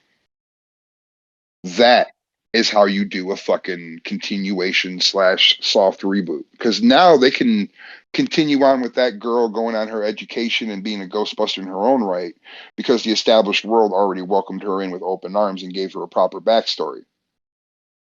Like that little girl, when we did a whole episode, like 2 hour episode on that movie, when she grabbed that proton thrower and fucking that look of anger, that was Egon about to beat the fuck out of Richard Peck in the first movie. That was Egon's granddaughter. Like, yes, son, more of that.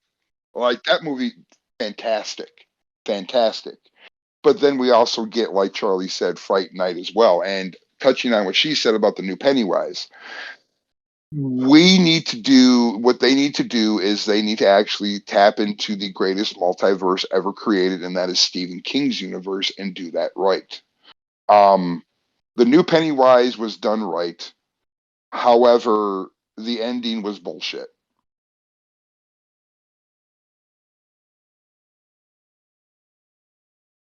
So good. So good. Yeah, like everything in Stephen King's universe is connected, unless it's a Richard Bachman book. It's the Dark Tower universe, and it's from fucking Fright Night, It, Stand, Lean on Me, or Stand by Me. That's a fucking Dark Tower book. Like it's all connected, and that needs that. And dude, like imagine a multiverse where Fright Night and It and The Stand are all in the same universe. Like that would be like that would be some shit where it's like if I could make a wish, I would go to Amazon and be like, "What do you want to do?" Be like, "I want to make this." Well, we're gonna. Dad's like, "No, no, no, no, no, no. You're gonna write a check, and then you're gonna shut the fuck up. You're gonna do what Disney actually should have done with Star Wars. You're gonna give me the money, and you're gonna go the fuck away." And the same thing, yeah, mm, yeah. Like I understand you want to weave modern agenda and politics stuff in there. Okay, there's a way to fucking do that. There's a way to not do that. Let's not do that way. I am a fan of Fright Night. I mean, the new one they put out was one of those movies that it had to come out for better movies to come out, just for the special effects. Like there's remakes and shit. Like not every remake can be the thing,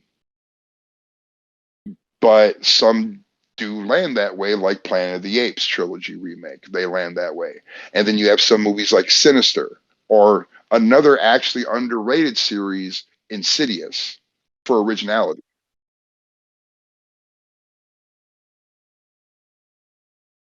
Yeah. They're not great. They're not great. They're very loosely intertwined, like the Paranormal Activity ones, but it's still a modern original series. Like it's up there with like it's like our like the newer generation, like even like the Saw movies. They're all like the new generations of like the Night of the Living Dead series, the original Texas Chainsaw Massacre series. In that same vein, it's like yeah, they're stupid as fuck, but it works. Like the original Halloween. I mean, after Halloween fucking 4, it just goes right into the cult world. Like there's no hesitation. It just goes straight up black magic shit because there's no other way to explain it. Like, but it works. Not these fucking 70-year-old dudes giving these fucking people fucking dad I like to fuck fantasies and shit. Like, I'm sorry, at 70 years old, you're not gonna be walking around with a butcher knife fresh from the asylum. No.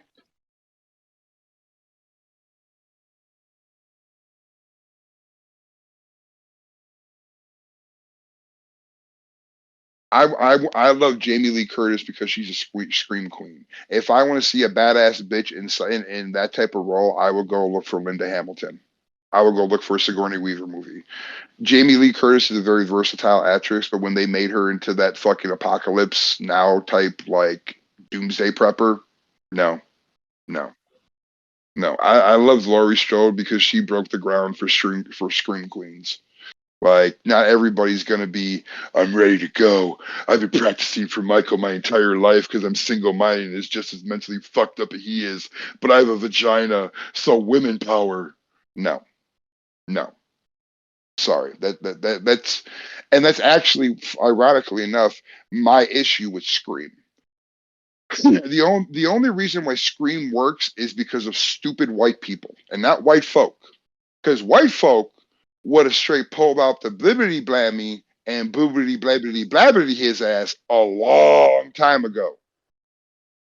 Every single motherfucking woman that I know in that opening scene of, hey, do you like scary movies? Bullshit. And you first see him, she's running to her bedroom. She's either getting her 22, her 25, or her 9 millimeter.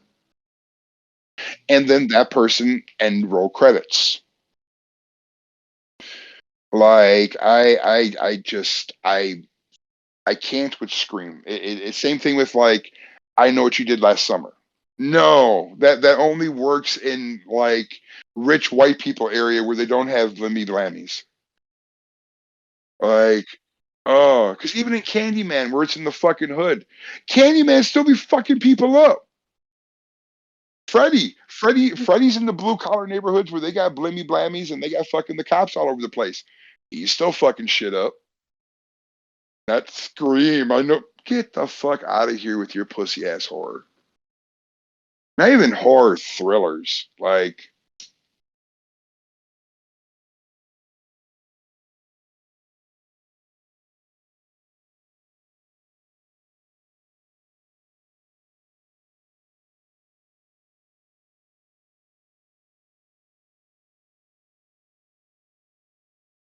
yeah. Like, ironically that you say that because that's also why I really liked Zoe Kravitz's character. Because vampires just have the ability to hypnotize and use it as a weapon, like she did to get her way around everywhere, which I fucking loved about Catwoman's character in the comic books. That she was unapologetically just out there. Vampires basically did the same thing, but like, you know, the white women are fucking freaks. I am I wrong? Who are the ones that were buying all these motherfucking novels about romantic vampire shit? I guarantee it was fucking white bitches. Like, oh god, sparkly vampires. Like, oh,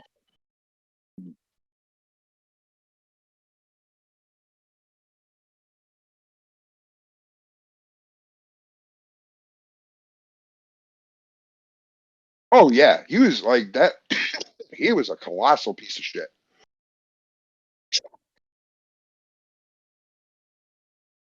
Well, dude, it's like look at the like honestly, when it comes to the Vampire Chronicles, in my opinion, they're all fantastic up until the last one. Because in the one she released in 2016, her last one, she made them aliens. Yes. She went the ancient alien route. That was also right before she. That was right after she kind of went batshit crazy and went running back to like Catholicism. Like, yeah, like straight up like re-abuse me, Mr. Priest, like a fucking altar boy with trauma type shit. Like she went fucking like, like she didn't go left, she didn't go right, she just bounced off them fucking rails. But up until then, like her vampire series is fucking fantastic because she found a way to blend, in my opinion, to blend the horror and the thriller of that the world of like super predators with a more victimized, romanticized version of it.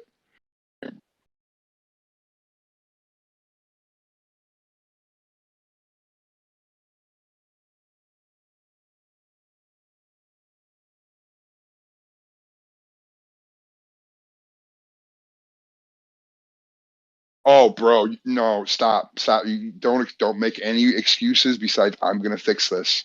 Cause, bro, oh my god, oh dude, no, you need to, bro. dude, dude, oh my god, Taltos, bro. Like, dude, you don't you servant of the bones, homie.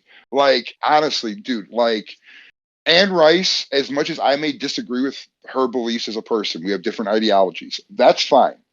That does not remove the fact that she created one of the most original vampire lores out there. Like for my own shit, like how I mimicked a lot of her own stuff. I love it. Like for me, it's established vampire lore in the fiction realm. Like her dude, like Lestat meets the devil. Like then she did a fucking book on what the fuck's his name from Paris? God, what the Armand, and then fucking Elizabeth with the viol. Like, dude, a book about his mom, the violin, the original. She goes into the sisters. Then she even does like some fuck like when going into Armand's book, you learn more and more about fucking his fucking men. Like, dude, it's so good. It's so good. But yeah, oh yeah, like Armand goes to the, like it, dude. It it's so good. Yeah, yeah, dude, go ham. They're so good. They're so good up until that last one. But like when because his name's not Lucifer, his name's Memnoch. It's Memnoch the devil. And basically the entire book is the devil trying to get falling in love with Lestat and trying to like the whore he is and trying to get him to come rule with him in hell. Like like dude, like yeah, the things that you think the devil would do to appease Lestat with his curiosity, yeah, it happens. Like yeah, I mean, it's fucking just like the irreverence of Lestat is there, bro. Like 100%. Like negative Kelvin, zero fucks are given. And oh yeah, like no, like they need to cast really carefully because Queen of the Dam was a horrible movie, but Tom Cruise as Lestat, oh, just oh swoon, whining, whining, always whining, Louis.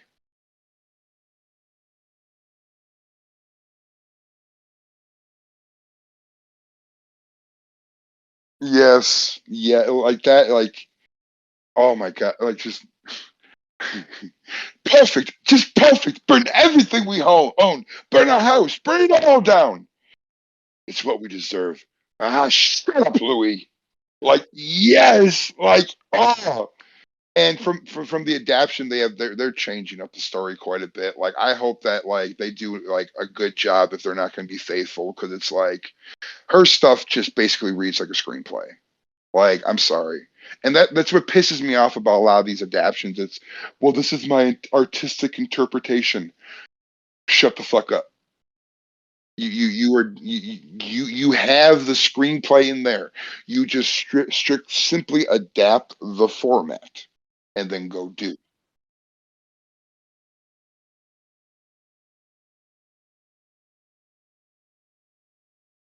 Oh my god, both of them. Like just like like the actual story of how they were created and their cannibalistic burials. Just like I wanted to see the oven.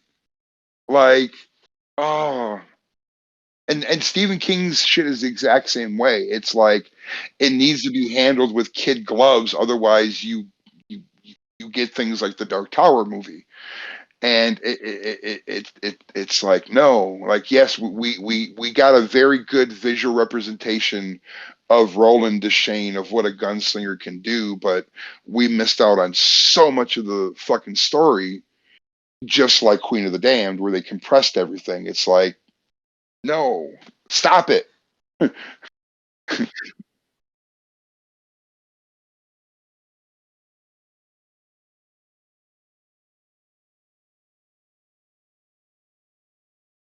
Laziness. Like because like that wasn't his motherfucking his maker. Like his maker was a reclusive fucking. There was where was Nicholas? Nicholas wasn't in there. Like his violin playing was said so much. His mom wasn't there. Like Magnus, thank you. Yes, that's the one.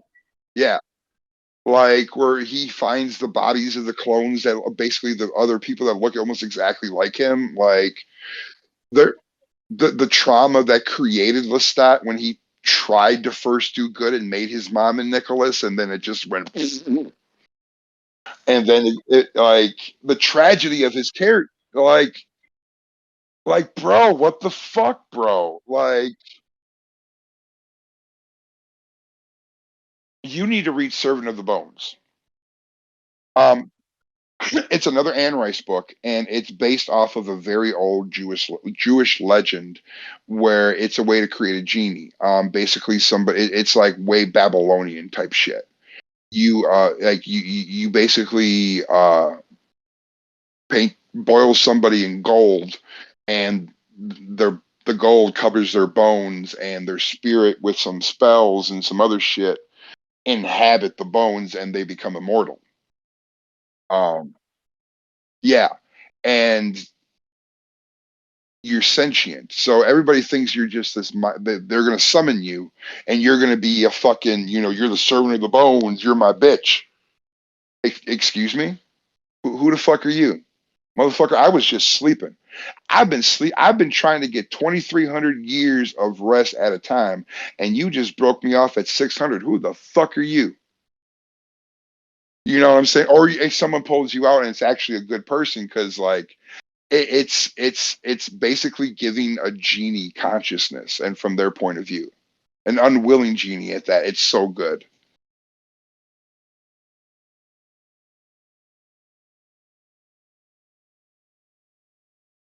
Hmm. I mean that was kind of the irony behind that line from Lestat. I'm going to give you the choice I never had. I mean, true, but it's like everybody he meets is already so fucking broken. What choice do they have? Like,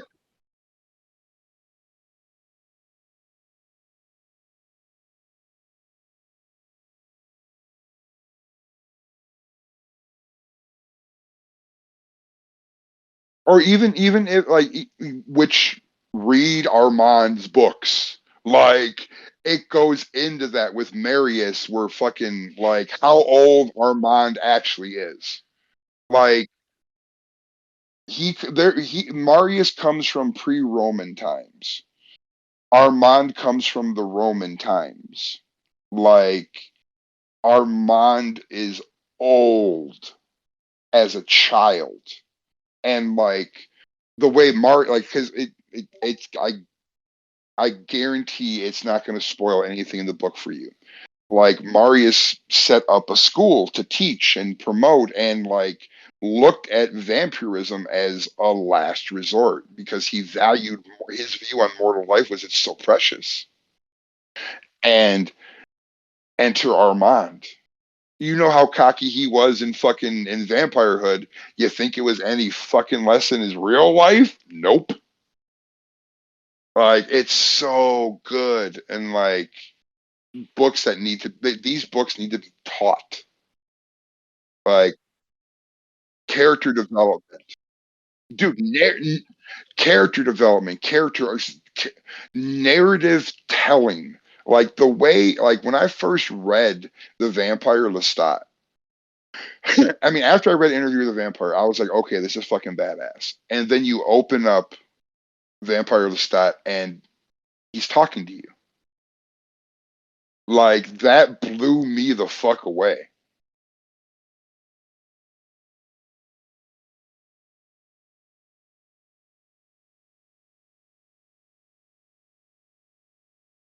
Yeah.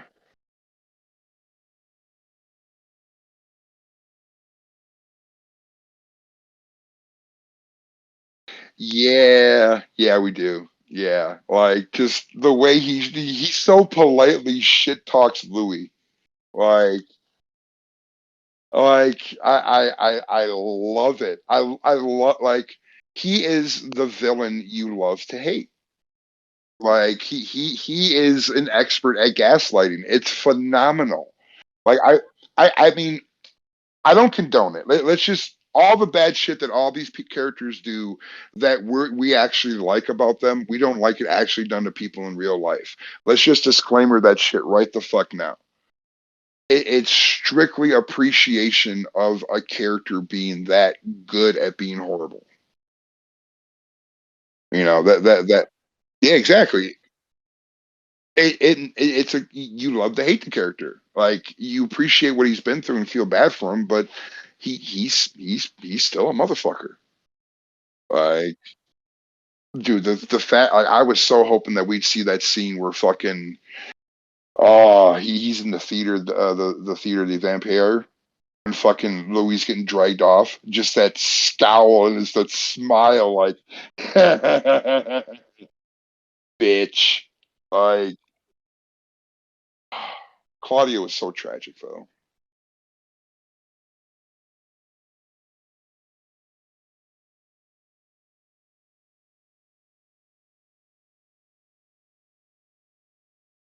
Yeah, I mean, honestly, it's like you'll read about it later on in the books. Like Daniel suffers like, oh man, that right there is that's some tragedy too. Like fucking, and then fucking David too. Like just, but the way they do the Talamasca in the books is so fucking dope because he in Nemnock, he David actually goes to Lestat before the tales in the book happen and tells him how he just saw the God and the devil sitting in the cafe talking about the fate of humanity. Like the bet. Yeah. Yeah. Fucking it, oh dude, just imagine if you saw that shit. Like you're just walking along and you just can't help but overhear a conversation of two opposite poles of divine beings talking about the stakes of humanity. Fuck that.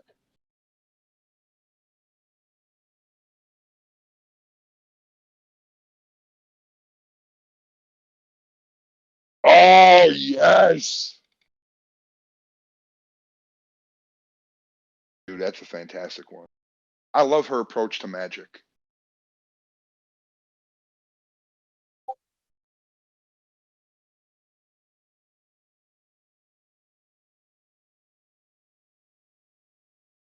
It is. It really is.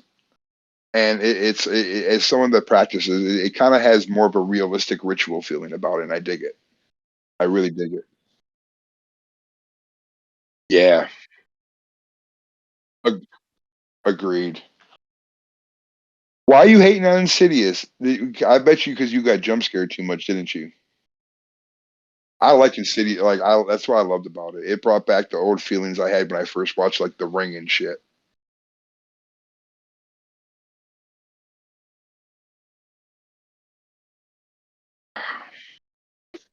Oh yeah, I like Sinister. Like I am a fan of Sinister. I think they did great with that.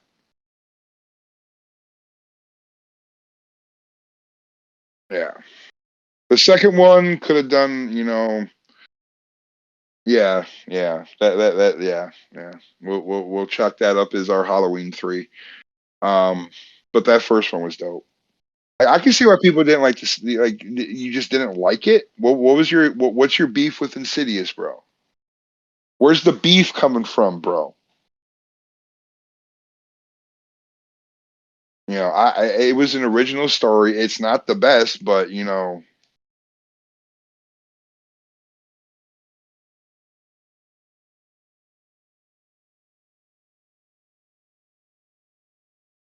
yeah. I mean, it's not one I always pop on, but it was just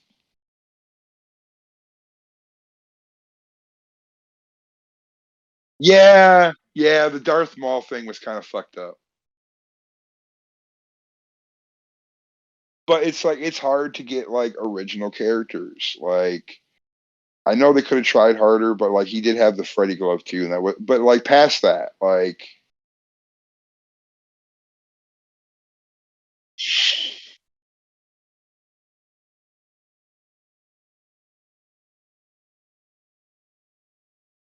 Nice.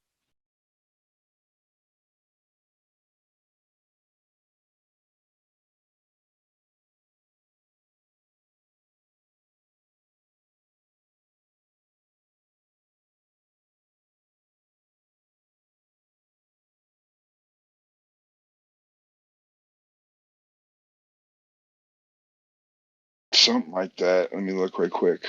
I'm gonna pull my own Jamie shit. Uh, Sinister 2012. Yeah.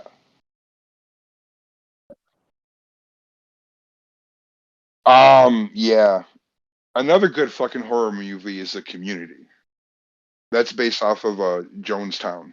Eli Roth produced, but it basically is a fictionalized, very loosely fictionalized version of what happened in Jonestown with Jim Jones. Like that motherfucker is like they show some shit. Yeah, that's up there. That's up there with like Hostel and almost being torture porn. Like, yeah, it's scary on a whole new level.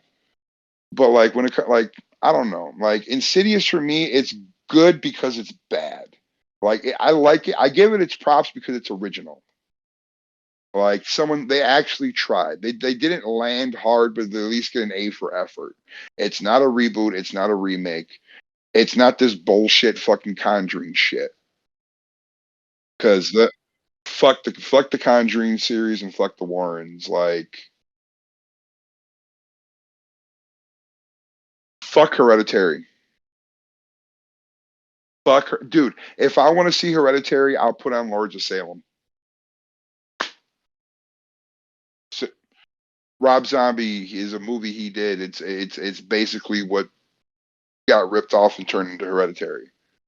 Except his actually focuses on the devil and not just some weird abstract fucking god and deity. Want to have a possession, artsy possession scene in the middle of a fucking class and like crap, garbage. It was gorgeous. It was a gorgeous movie, but it's crap. Sorry. It's Battle Earth. It's Battlefield Earth of horror. Like I can see why people enjoyed it because there's also people that enjoyed Nicholas Cage's Wicker Man, but that that no that's booty. And it's like the coolest thing about Hereditary was when the kid got its head chopped off. That was the coolest thing about that movie. Like Witch was dope. Witch and the Lighthouse were dope. Hereditary and Midsummers were some straight up bullshit. Yeah, I like that. Lighthouse was dope. Yeah. Oh yeah. Honestly, Robert Pattinson's role in there is what gave me faith of him going to be a good Batman before I saw that preview. Like, and that also makes me want to and really not want to see him play a villain. I don't need I don't need that negativity in my life. No. That that's some scary shit.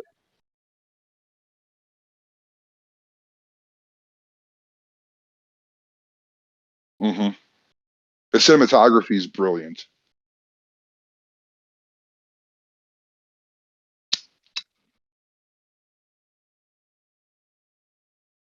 It's definitely a dope medium. It's hard to do well. Like a lot of people can try it, but many can't do it.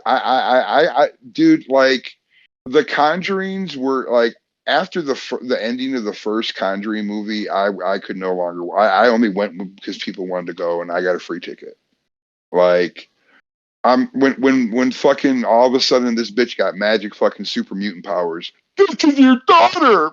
Ah, get the fuck out of here. No, no, miss me with that shit.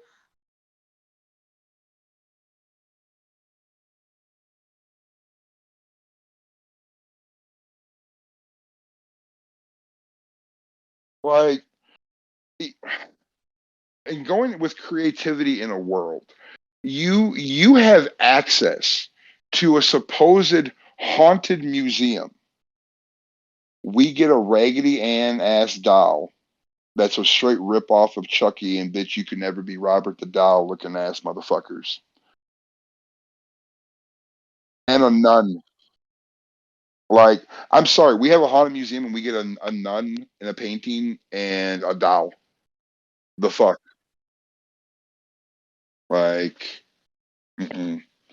Like that's just, and then all the real life stuff behind them. Like, if we want to actually do a legitimate Amityville horror movie, it'll just be them and the family sitting around drinking wine, talking, and them going out to get drugs and shit. Then, if we really want to do an accurate one, like, yeah, those movies made my butthole leak in a bad way. I just so bad. Oh, dude, they're horrible. I watched part of the first one and I turned it off. I turned it off.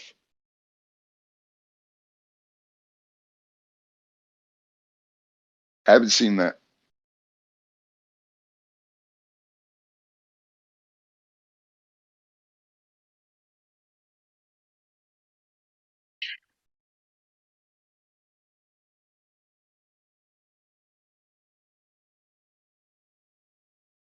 Yes, yes. The original one's fantastic, but then it.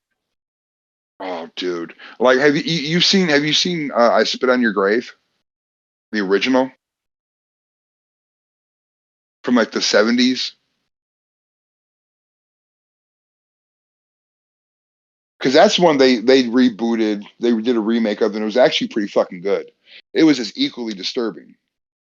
Same with like The Hills Have Eyes. That's another remake, like adapted well because we had better technology, and I mean the scripts were still as unbelievable, but still like, yeah, I could see some stupid motherfuckers doing that. Like, and just better gimmicks to work with. But like the Saw series was another one that went off the hinge, and that reboot they tried doing was fucking horrible. Yeah, the new one with Chris Rock in it, and it's just like, no. Yeah, like I do have to give props to homie that did Get Out and the fuck is his name? The dude from yeah, those are fucking good. Him hosting the Twilight Zone, that is the only reason I was a little apprehensive, because it's like he did not do a good job in that role. I don't I Well, it's he comes straight up from comedy, and to go to hosting the king of sci-fi horror shows, like, no, bro. Like, if he'd do it now after his movies, yes, because we've been eased in from the transition. I mean, it's also, besides the fact that he sucks, why people laugh at Machine Gun Kelly now. Like, you just straight up switch from hip hop to now you're dressing in dresses and trying to be a pop princess. Exactly. Like, I mean, I give. Hold on a second. Give me a second. No, bad Charlie. Yep, bad Charlie. We do not have that kind of disgusting fucking negativity on the server. This is an MGK free zone. I know. I'm just talking shit. But yeah, it's there's ways to do franchising. There's ways not to do, like the.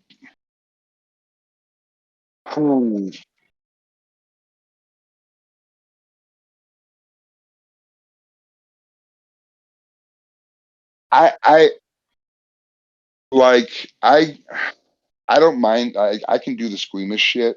It's just when it's strictly for the shock value, I don't like.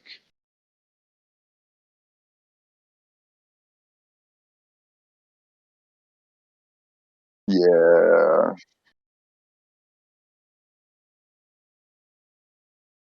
I love The Fly. Like, I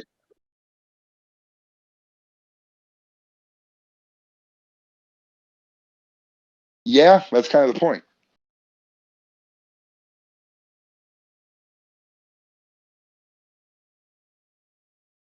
Like, I get that, I get that, I get that. I find that funny, but I get that. Fucking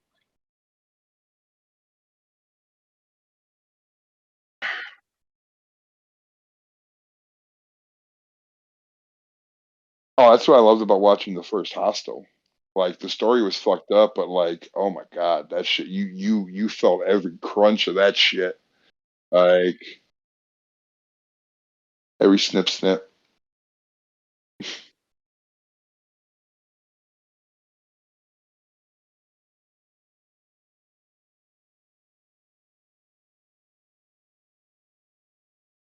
Mm.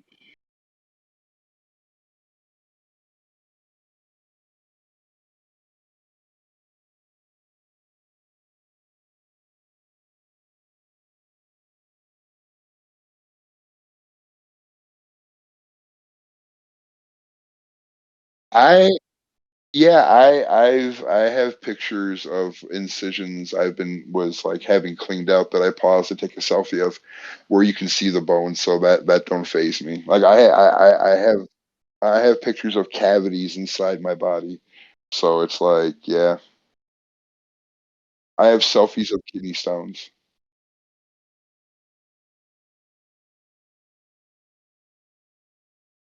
Eh,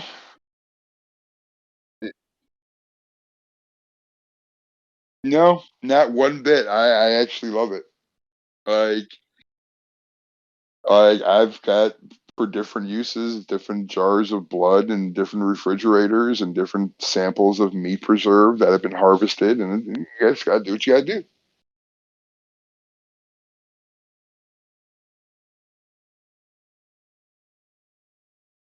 I like both because both are very useful tools. Because it's like you can mind fuck somebody, but when you just have that extra little bit of oh you really think this is just a joke, okay? So you need that line crossed, okay?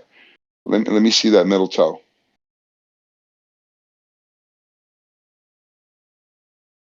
Yeah, like there's ways, like, yeah, yeah. Yeah, I mean, you know, you can give a good jump scare and mind fuck somebody a little bit with a solid twist at the end, but you still kind of need to throw in some pretty brutal deaths along the way to help balance it out. At least that's the way I see it.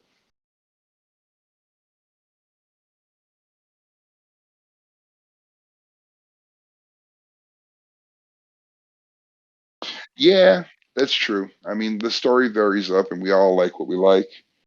I just sometimes it gets a little does get a little excessive though with like all these ghost movies just having using the same crunching bone noises. It's it's it's just yeah, it's either the same vegetables or the same sound files. Like a lot of people are moving away from Foley artists and just using digital now. It's crazy. All right, because you can just sync it up and time it. You really don't have to sit there and pay someone to, you know, go shopping and bring all this shit in. It's just here we go. Yep. Yeah, she's weird as fuck too.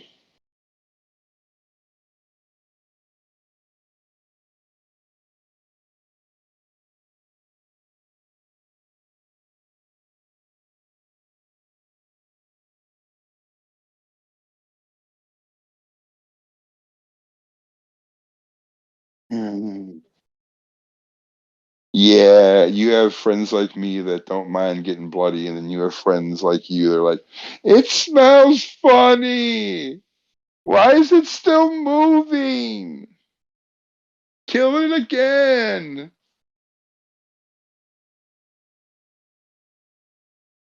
I hmm Oh, I got all like every time I've had like a tooth pulled or anything like that, I keep that shit. Ain't no one get. I know what a motherfucker can do with that. Nope. Oh, you could do a bunch of shit. Like, no. No. Like, I know what I could do with it. I don't want someone else having my shit. I don't know what people, exactly. I don't know what people are doing outside the office.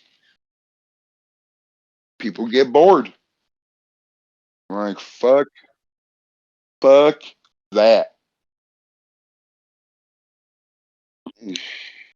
Yeah, dude, Green Inferno was fantastic. Yeah, so am I. Green Inferno was fantastic.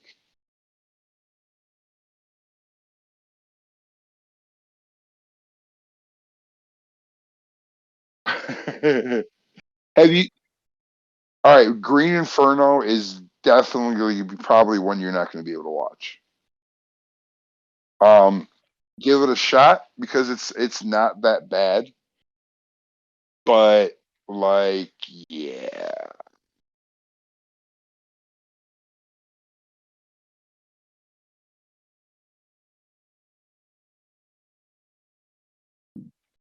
I mean, it there is heavy foreshadowing in their advertising material.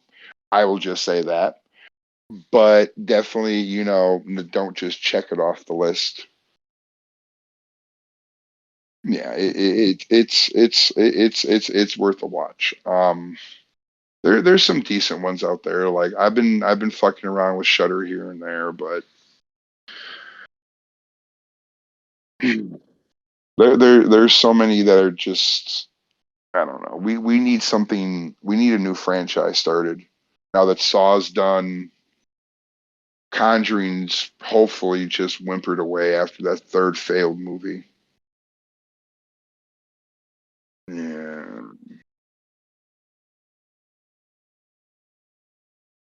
Oh yeah. Yeah. Like there's a lot of good book. There's a lot of good horror comics out there.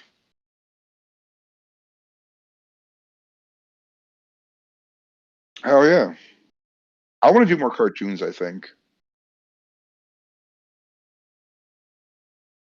House of Leaves.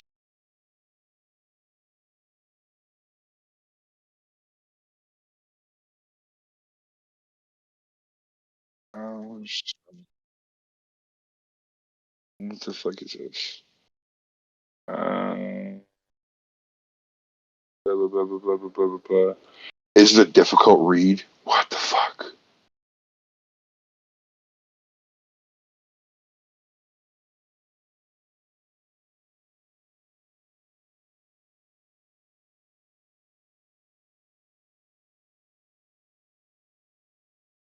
Oh wow, that book is fucking weirdly shaped. Okay, I see what they mean. Like the actual inside of the book is the layout's all kinds of weird.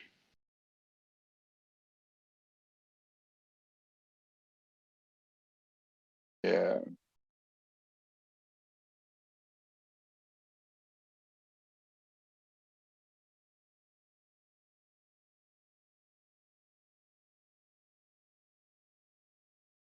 Uh, that's a good idea. Uh, yeah. I mean, a lot of people actually shit on animation for the wrong reasons. It's such a versatile tool. I mean, plus the stories you can actually tell you're not actually hurting people. Like you're not risking. Yeah, or even like when people are like, oh, it's just fictional characters in movies. Yeah, but like, for example, when Captain America was fucking holding on to that fucking helicopter, Chris Evans actually was fucking up his, like, hurting his muscles doing that. Like, you do that shit animated, you're not worrying about hurting people.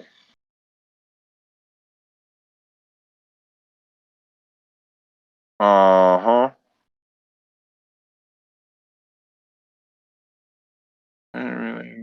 I'm just looking at this plot summary right quick.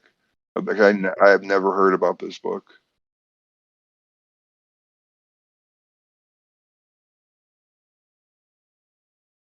Uh, I'm I ain't got time. I'm making too much shit. Like, if I'm gonna read something new that's not already in my schedule of shit that I read to like keep my brain functioning because I enjoy it, like Dune, Chronicles of Amber, or something like that, it's got to be standoutish. And that looks too complicated for me to fucking want to like sit down and be like, okay, if you like it, cool, do your thing. Go ahead. That's just my point of view, and I ain't trying to sway nobody to nothing or no how. Like, y'all can love it, y'all can read it and discuss it all goddamn. I probably won't ever read it. That I might watch because it looks like it'd be like a Cloud Atlas type of thing, and that was a fucking dope ass movie. Don't whelp me. I'll fucking whelp you upside your head with a sausage roll.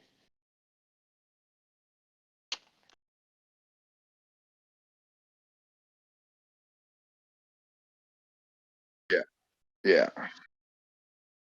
So much different than the movies, but both equally as good.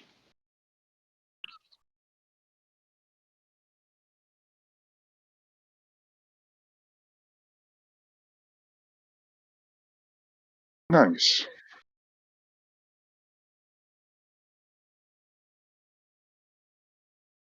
Yeah, that's dope. I'd recommend reading the Chronicles of Amber if you haven't already. Great book series. Like high fantasy with a little bit of sci-fi, and it's just it's original. It's dope. It'd be one of those that would be extremely hard to adapt into a visual environment unless you're like a fan of it. It, yeah,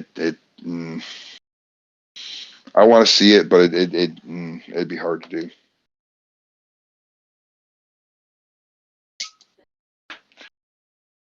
Yes, people want to do too much artistic shit with it and their own spin on it. Like Chronicles of Amber is about the city Amber. It rests on the one true earth. And all other realms of existence are shadows of the one true earth where the city Amber reigns, where the royal family lives. And the children of the royal family walk this thing called the pattern, and they have the ability to walk in shadow. Effectively, they can find whatever realities they want by adding and subtracting things and just walking through parallel dimensions through what's called shadow. Yeah. And you add, yeah. And then you add politics and family struggles and romantic relationships to that. And it's dope to read, but like actually making that would be so expensive.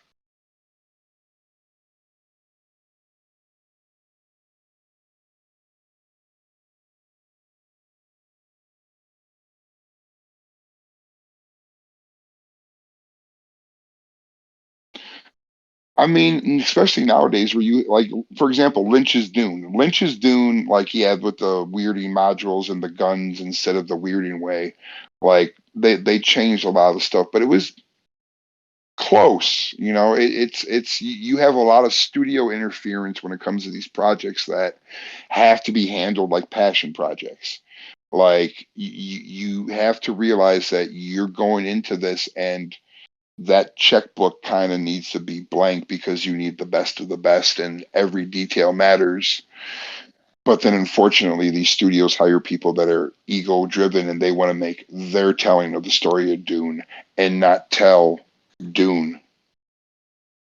Like you have it there. You're telling your version of it. No.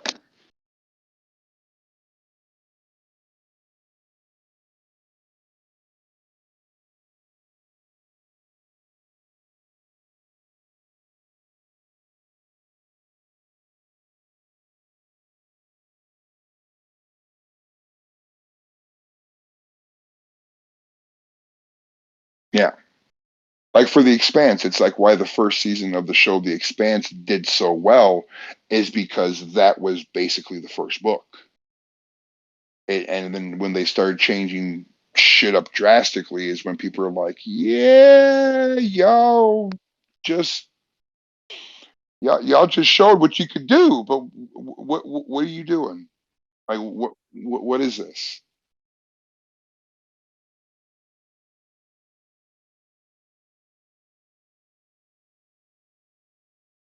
Yep.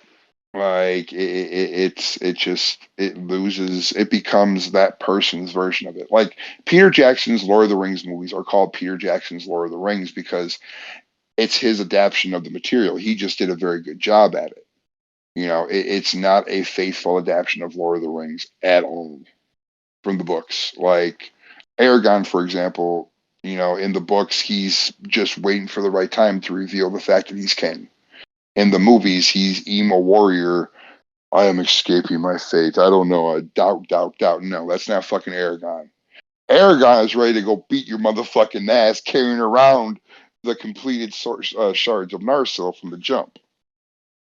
Like, oh yeah, yeah. The Rangers, the Dunedain Rangers, how they actually, oh my god, so good.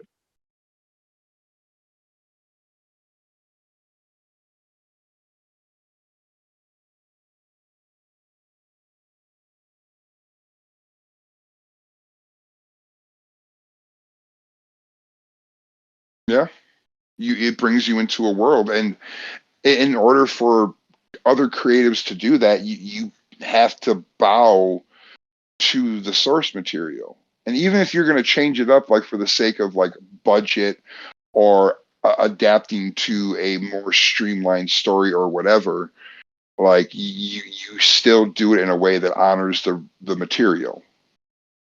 You do it right, like Iron Man, and not Endgame.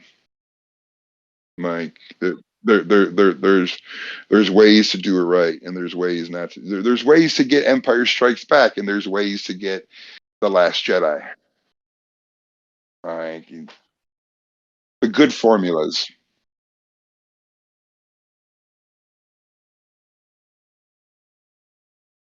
Sonic did. Sonic has gotten it right twice, and they're setting up for a good trilogy if they bring in fucking the other Hedgehog now. Yeah. No, fuck it. We're the land of spoilers here. People who don't want to hear shit, they can go walk away. But yeah, Shadow was in the end credit scene. Yeah, yeah. It's going to be on with the third movie. So it's Haxon. Oh, that will definitely be watched. But yeah, oh yeah, like I like going on and like watching like the trailer videos on YouTube because like yeah, you get some your big names in there too, but you get a lot of like independent films up in there. And I those are the ones I'll search out, like especially on like Netflix or or like Amazon Prime. Like like Amazon Prime, I'll boop boop free for me. Like I don't want to like have to rent some shit, but if you solid about your craft, put that bitch up for there and get paid off of views. That's what I mean. Both my books are free up on Kindle if you have Amazon Prime. Shit, who doesn't nowadays?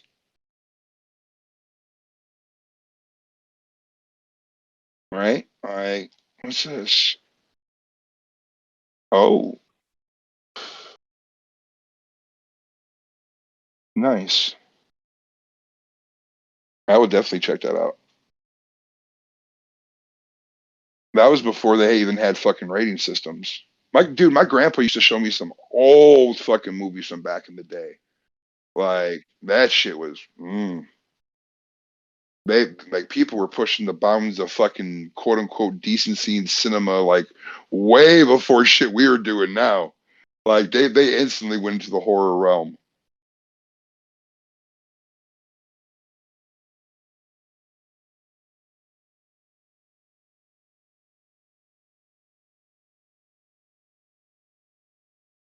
There was actually before it's actually Frankenstein.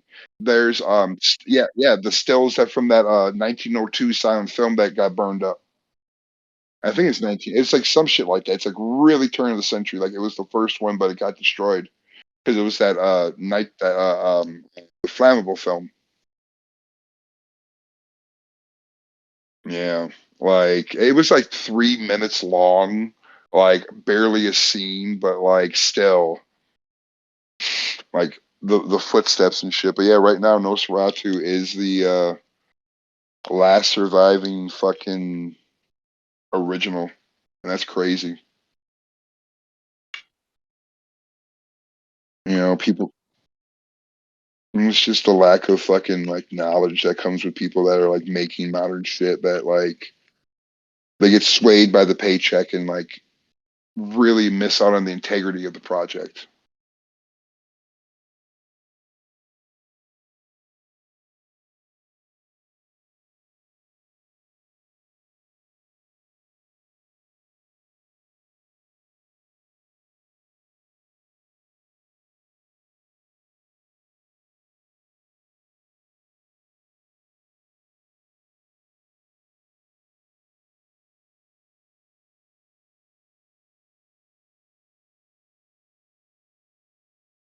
Yeah, it's like I just want to license this name and do what I want with it. It's like I'm gonna make it fucking good.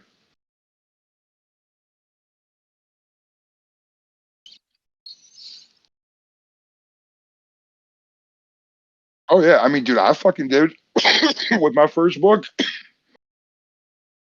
Excuse me, my old man lungs with my first actual novel. I retold a lot of fucking shit, but I took my time with it and I made it actually original and like, sorry to sound cocky, but good. Like that. And the thing is, that type of shit takes time. Like it comes down to like it was everything that seems to be created nowadays is that everybody's hopping on what's new, what's now, and not like what's good. Like quantity is okay, but we need to focus more on quality. Like have quantity, but put out quality.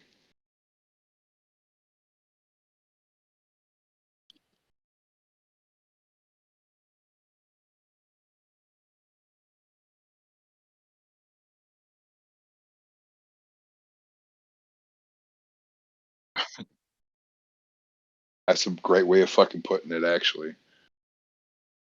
All right, and have you noticed that some of the best stories now are really in video games?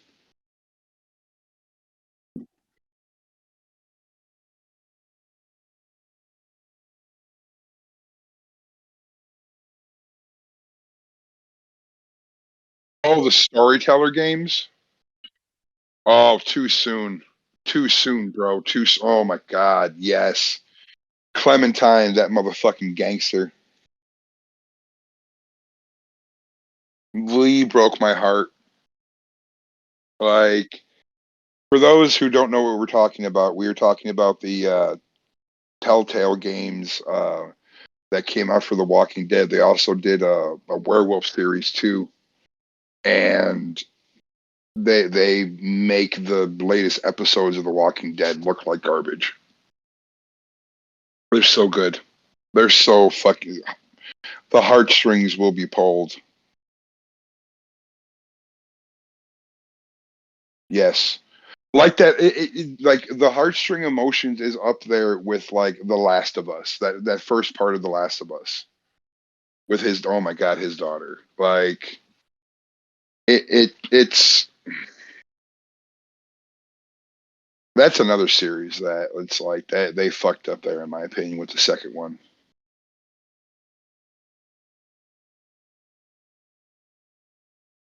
Like from the DLC, we are. It's like the thing they fucked up on is like the political spin they put on it. They were pushing the whole like girl power factor. Like, oh well, she's gay. Yeah, we've known that since the fucking DLC that came out where she had a girlfriend. Well, we never came out and said it. You didn't fucking have to. We can. She's walking around with a cute girl she likes, flirting and holding her hand. Gee, I wonder what's going on here. Like, we didn't care because it wasn't a main part of the badassery of her character. She was badass because like she can take down a snow bunny in like fresh snow from 60 yards. Man, woman, gay or straight, that's an impressive fucking feat. You know what I'm saying? That's why we love the character, because she was badass. And then she was badass because she was like, she had Joel to balance her out. And then in the second game, when they fucking like, they killed Joel for some bullshit. Like he deserved to go out better than that. And it's like, it was so, it's when politics and games go bad. Like I agree, everybody deserves to see representation on screen, but fucking tell a good tale when you do it. Like I want everybody to feel warm, welcome, and inclusive in any nerd environment they are in. But when you go out of your way to shit on a character because of their demographics that fit your political view, I don't care what side of the aisle on who you vote for or what fictional character you pray to. I take issue for that. You know what I'm saying? It's like there's ways to do shit right and there's ways not to do shit right. And the way Last of Us 2 did it, they did it wrong. They did it very wrong.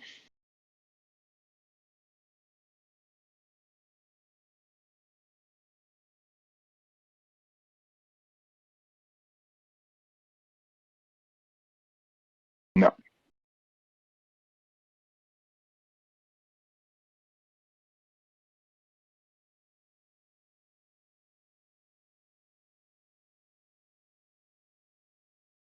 Yeah, exactly. And it's like if the story's about a character's journey, then yeah, I want those details.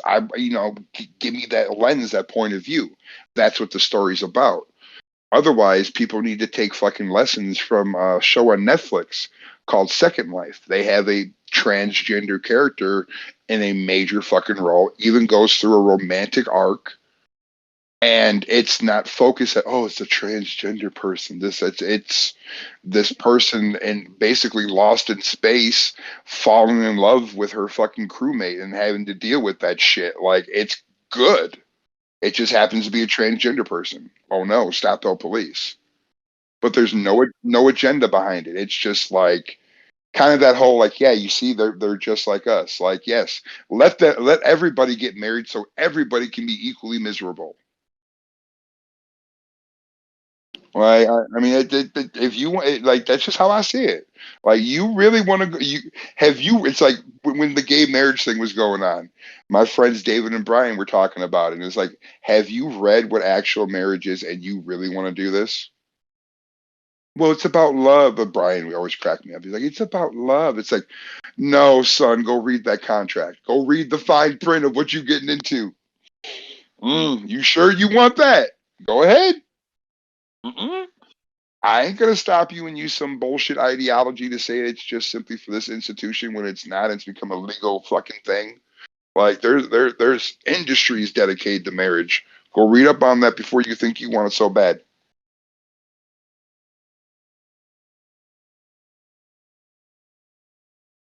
hmm Or do your research and realize there's like three or four other contracts that are much easier to dissolve out there than there is for a marriage license.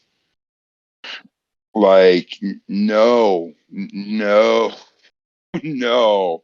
It like I yeah, I'm sorry. It just no, no.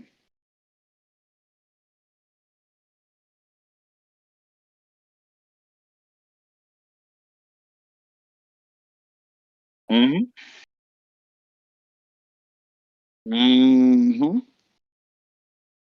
there's a lot of shit that comes into it, and one besides just like actual smaller demographics like LGBT rights or anybody's skin color or religious based rights. We just have to look at the overall fuckery that's occurring within our various systems and industries and realize we haven't had a big overhaul in like 30, 40 years of anything, and that's unacceptable.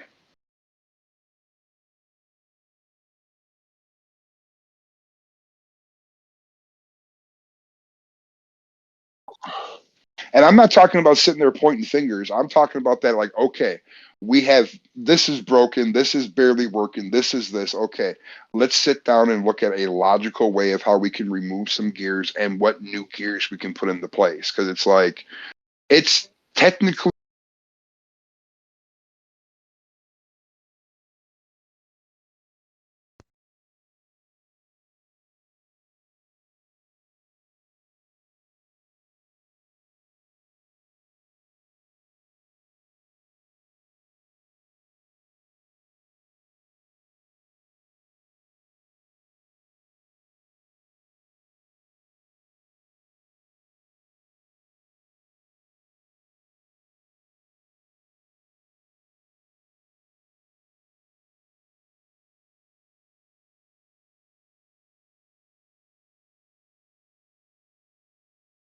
Sorry about that.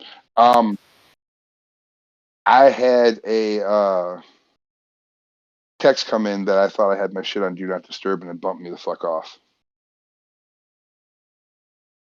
Yeah, sorry about that. Yeah, what were we just talking about? Oh, yeah, like we just it's the problem with inclusivity. Like fucking when you start including everybody, it gets so fucking micro where it just becomes the opposite effect. And I,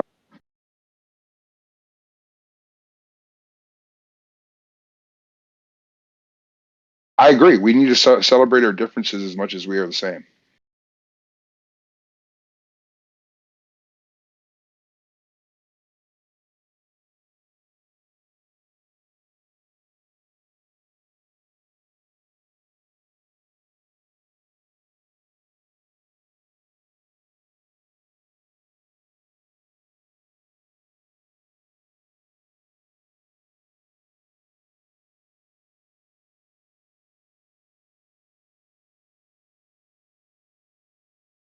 Yeah, I mean, you got to do research, and it's like people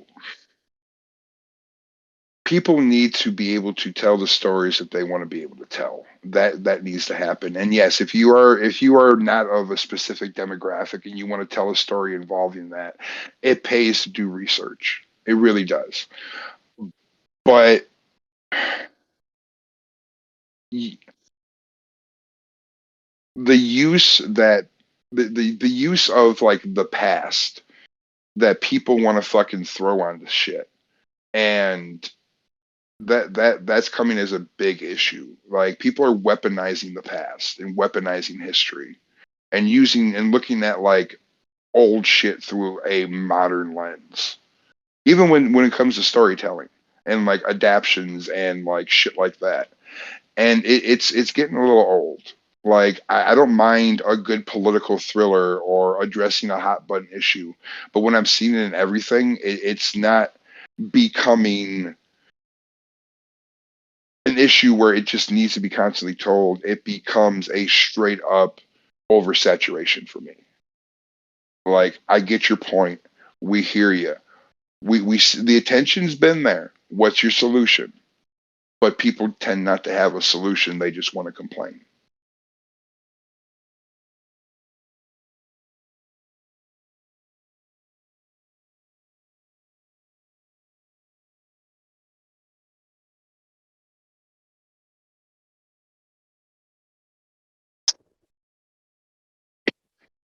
No, I agree.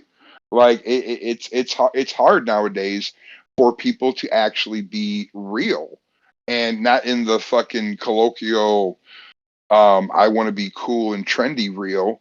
It's I want to be it's actually who they are because people have a more perceived version of what these individuals are based on the reality show of life that we live in. Like and that's why I have two physical personas. I have me, whose real name you know, that few people know, and then I have Joseph, that is front facing, is people facing. And so that's what people can know. They can know that. If you get the privilege of crossing through that curtain and know me in my private life to one degree or the other, that's totally different. And but nowadays people have it one and the same, where they are their gimmick, and that's scary as fuck, because it's a society of people wanting to be famous for the sake of being famous.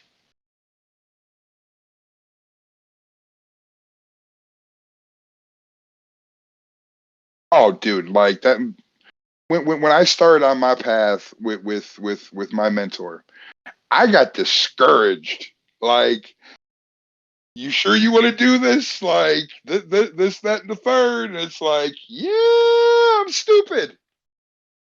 Like, it is not for everyone.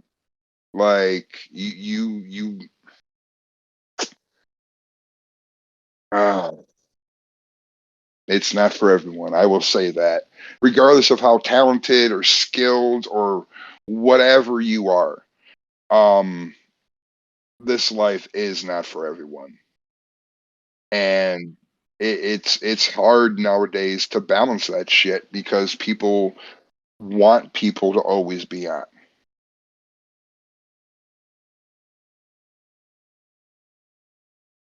No, it's made it worse. Like, I mean, I've been lucky so far with the people I do keep dear and close to around me, that like, even the times when I want to be a fucking like, oh, look at me type clown type dude, I still have the option of not having to be.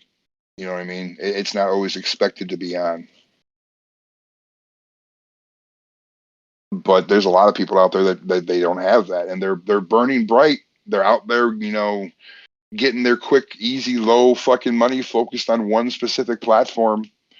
Do your thing, boo boo. Get your 15, but that shit ain't gonna last. Diversify. Yeah. I mean, I'm already 42 years old, but I'm still thinking ahead. I got at least 20, 30 years left. I'm gonna have fun doing it.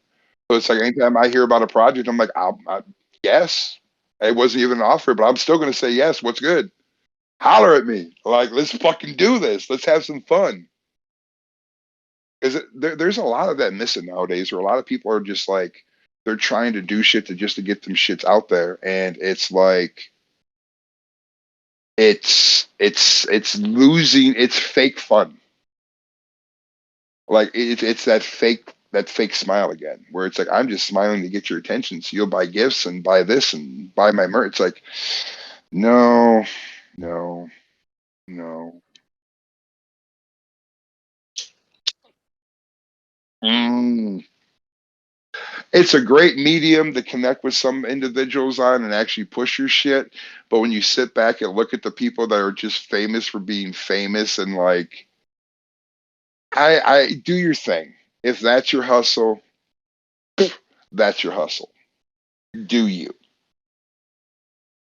But like, coming from like, because for me, there's actual creators that are out there doing their shit, that make original content and stuff like that. And then there's like the duplicators and the commenters. And it's like, I don't want to be gatekeeping, but some of these motherfuckers ain't creating. Like, it's just like, you're not even making sketches. Like, you're lip syncing somebody did 3 years ago.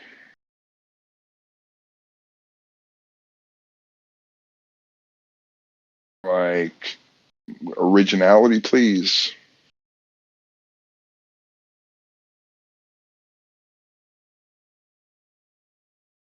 We are plateauing, and it's one of the reasons why I'm glad we do have crowdfunding, because it's one of the good things that's come positively from social media, is people can actually use their money to spend, and you can get in touch with a lot of good people on social media platforms to fund and create art. And because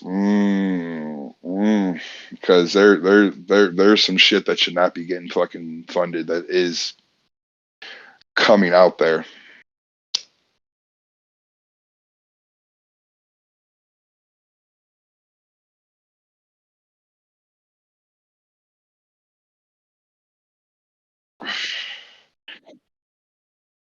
Yeah, I mean, it's like there's conversations that we're going to be having off air after this episode's done, obviously.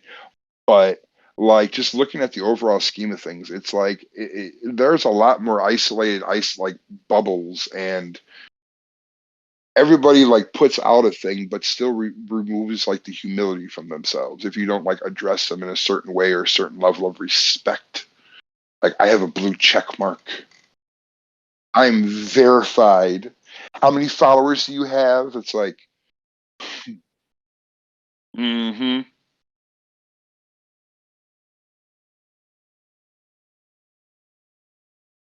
right? It's like you're famous because you bring that. You get your blue check mark because you bring the app more money than they will ever pay you.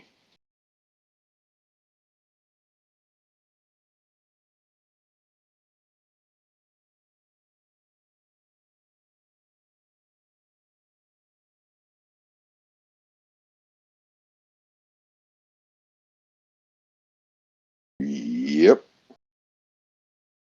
You know, the quality of the character is not skin deep or wallet deep. You know, it's what you do with it. Like, and a lot of some of the best people I know nowadays were some of the worst people in former lives. You know, it's just how it goes down.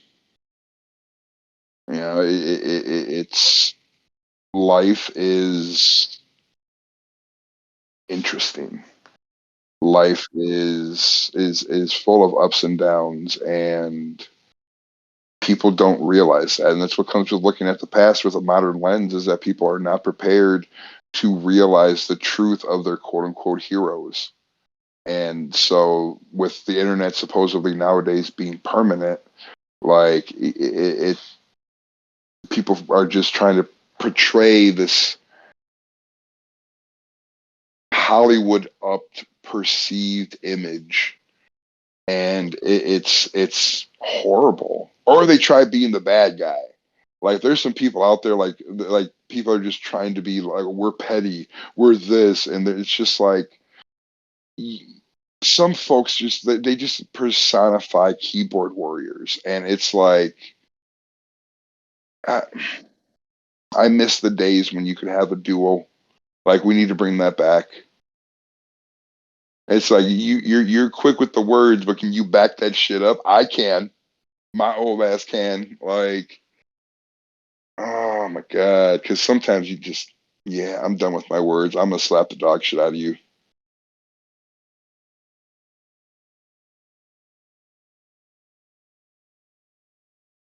Uh huh.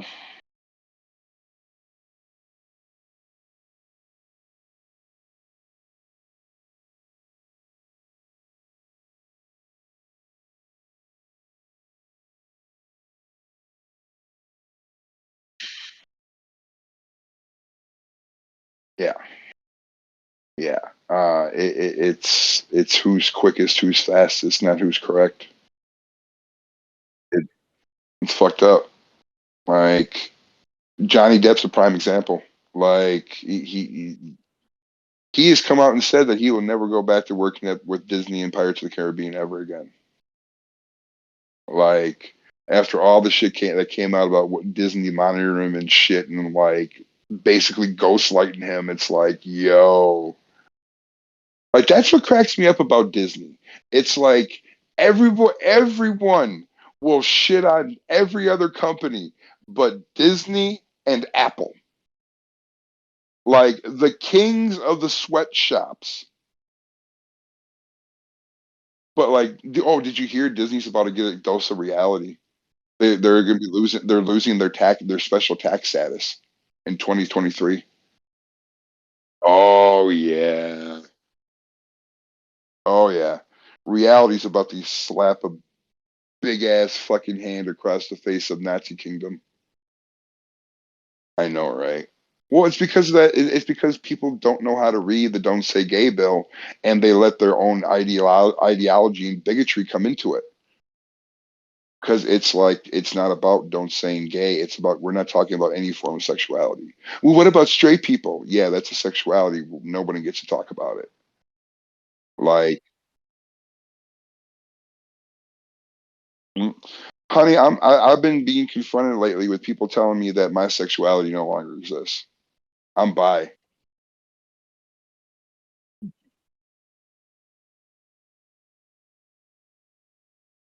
Oh yeah, we're confused. Like, even though that's like a modern thing, because like all the other civilizations, that was normal. Like, that's only now where it's like even back in the Renaissance, yeah, there was quite a few like that. Like, but now with the whole there's more than two genders, so you're pansexual. No, bitch, don't tell me what the fuck I am.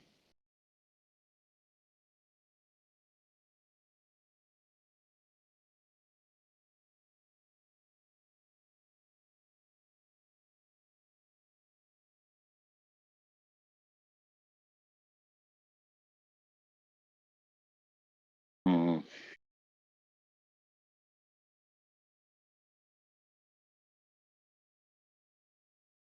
yeah.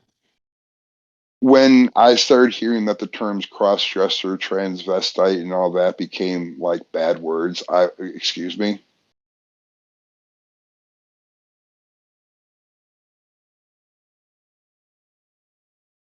be, because people had their individual groups and labels and they felt included. Like, you were part of your community within a community. I mean, it's really not hard shit for these dumbass kids to get their head around, but like, I'm just trans. No, no, bitch. No. Like, just be to quote Tyler Durden, sticking feathers in your butt does not make you a chicken. 3 to 6 months of some hormones does not make you a woman. I don't care how feminine you feel on the inside. There are women who have actually bled and died for the right to call themselves a real fucking person. Like, there's so many modern issues within the LGBT community that you just shut the fuck up about. Like, if you want to be, if you even if you fully transition as a woman, you are still biologically a man. When you go to the doctor, you will be treated as a transitioned man. Like,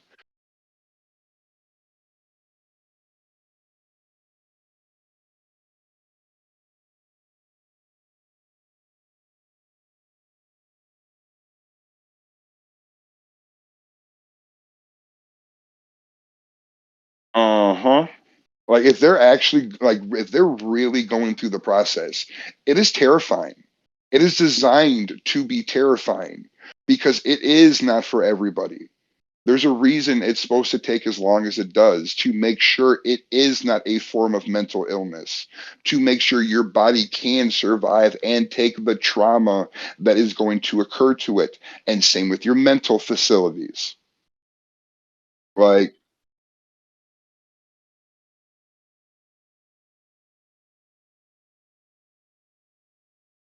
not, no, no, it's not. But yeah, 100%. Like, the process is designed to be rigoring, and but it's done right. Like, you're supposed to go through your screenings. You're supposed to get your blood work done to make sure your body can properly react to this. Because if it doesn't, I'm sorry, but a lot of doctors will not risk a proper doctor would not risk your life for this. They were trying to find a better solution.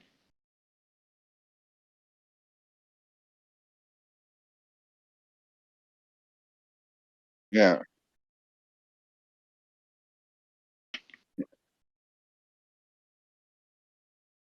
Yeah, and it's like, especially with the way we know of how like a quote unquote normal person's brain finally stops developing, averaging in their early 20s.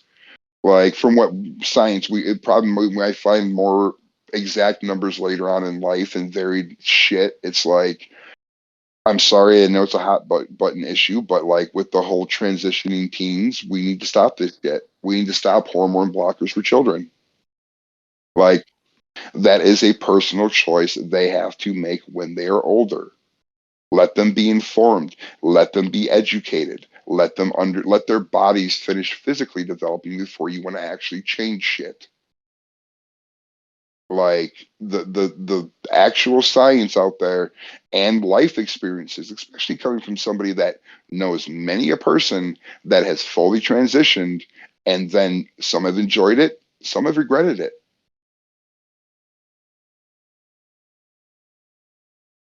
Like that bottom surgery is huge. Like titties come and go. Like if you get if a woman's transitioning into a man and she gets her titties removed, you can get fake titties. Like you can get, you can fix. You may never be able to have like milk again or nothing, but you can still physically have the boob. But once you like make that into a penis or into a vagina, they're yeah, that they don't keep the leftover bits.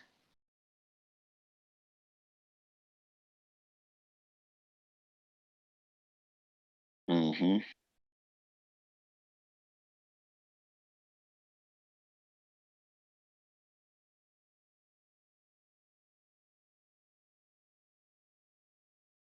Or those that turns out are actually forced into it and manipulated at a young age because people have their own agendas. I mean, there's asshole and shitheads know no demographic. There's bad guys all over the place that want to push a certain mindset, and it's wrong.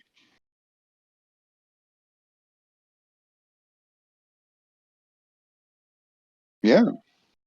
There-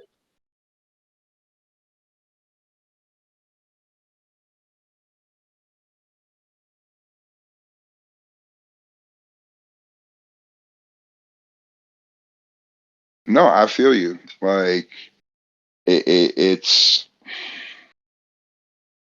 it's hard for people to fucking really wrap their nugget around when it comes to the being honest thing about actual human developing, because we can we really don't have a solid science on it besides what has already been working, and it comes down to, and people always want to be included, it seems. This is just from what I've seen. Like as we move towards more of a participation trophy, it's we be society, we become more inclusive, more overly inclusive than we really should be. Because like I'm just saying, it's like everybody wants to be accepted. Okay, but not everybody's going to be accepted by everybody, and that has to be okay too.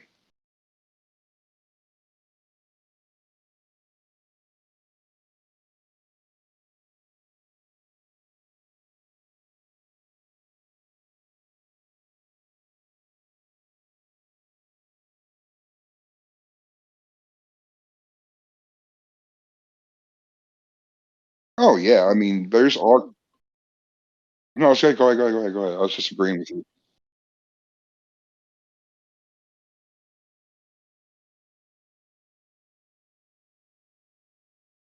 Hmm. Beautiful computer.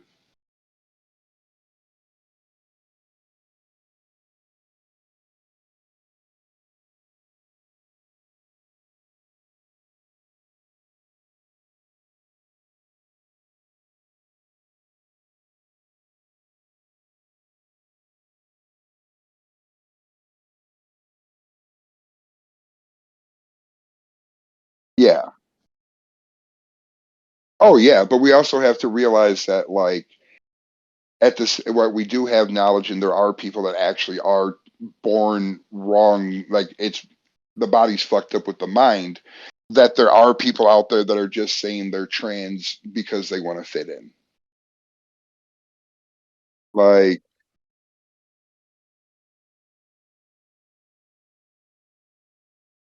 they hop on the pity card. It is what I view it as. They hop on that woe is me. Fucking it's fucking annoying. It's like, oh, I'm gonna slap on a dress and now I'm a woman. Like, no, bitch, no, no. It's just like, dude, shut the fuck up. Like, not only are you minimalizing that actual word, but you're basically stolen valor in people that have actually died, for the process to be here.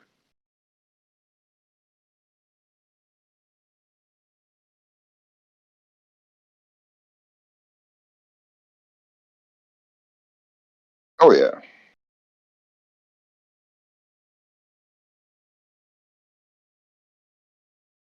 Hmm.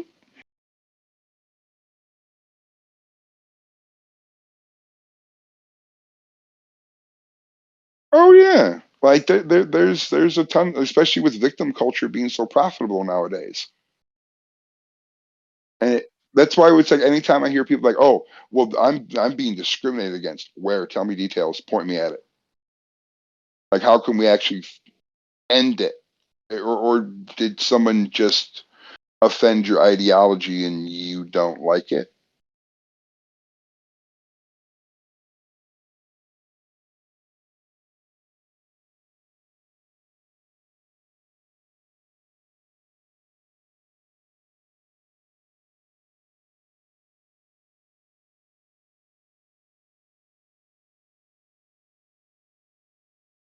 Yeah,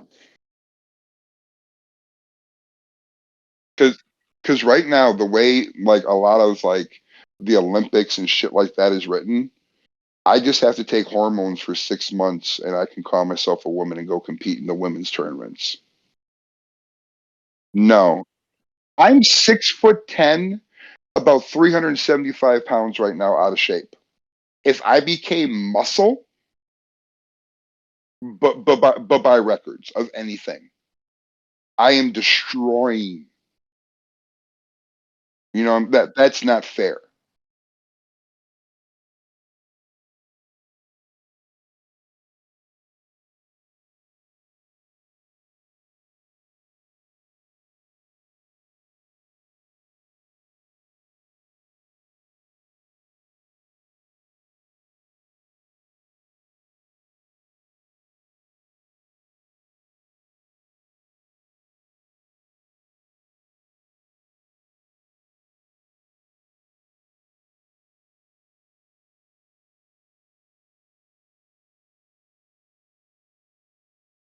I'm like, no, I love, like, legitimately, I love watching the fucking Olympic shit. I love that.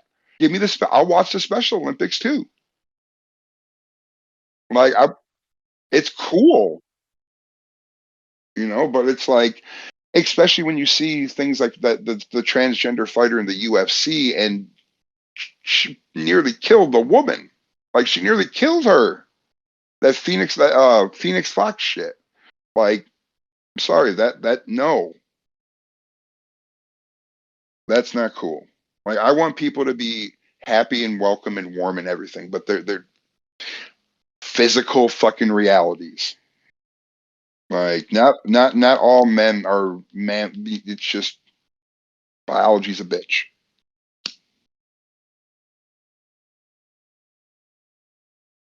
Oh yeah. Like, you transitioning to a man, you'd still be a tiny ass dude. If I transitioned to a woman, I would be a giant Amazonian.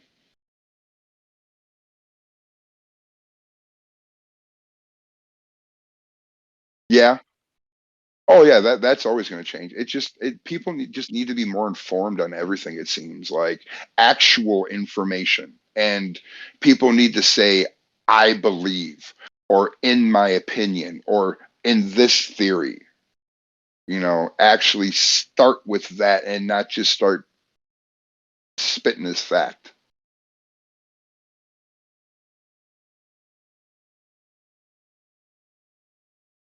We are like, dude, this shit don't happen nowadays. Like, we're sitting here agreeing and disagreeing and still able to have a civil conversation. Like, I'm, yeah, like, it's like, oh, you want to see anger? I got you in anger. I got you. I got you. But like, fucking, I just, oh, excuse me. I just like this dude. Your generation is not doing itself any favors, bro. I'm sorry.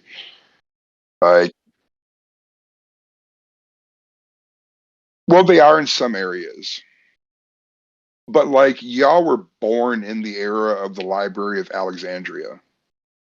Like you have the greatest collection of knowledge at your fingertips, but yet you still have you're not you, but like your generation still seems to have the ability to bring the stupidest shit to the forefront. Like, dude, bro, like go read, research, like, oh, educate yourself before you speak, please, and not just on talking points of what the latest person on your social media following said. Like,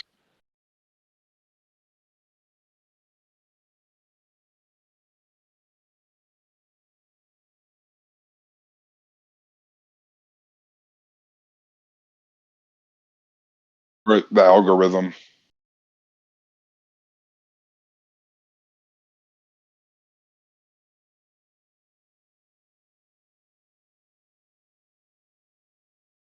Yeah, I mean there is that because they get their giggles and their Discord calls, encouragements, and that's the fuck part. It's like everybody's important, but like it's okay not being a main role. Like, yeah, it's like you're a main character in your own story. That's cool, but like in the world, like we all have a place, and that's fine. It's okay to know your role. Like it's okay to know where you fit. Like I don't give a fuck who what someone does for a living to be friends with them. Like you could be a fucking a janitor, like the lowly janitor. Like you are like the lowest of the janitors. Like you're not even like the supervisor or even the assistant supervisor. You're like the guy who fetches the dustpan. You can't even angle it right. If that's your lane, that's your lane. That you're happy, cool. We can kick and do what we do. Like, but now people are just trying to rise up and rise up for the sake of rising up instead of just being like, this is what I want to do. It's I want to do this because you're doing this. It's like, okay, you sure? We built different.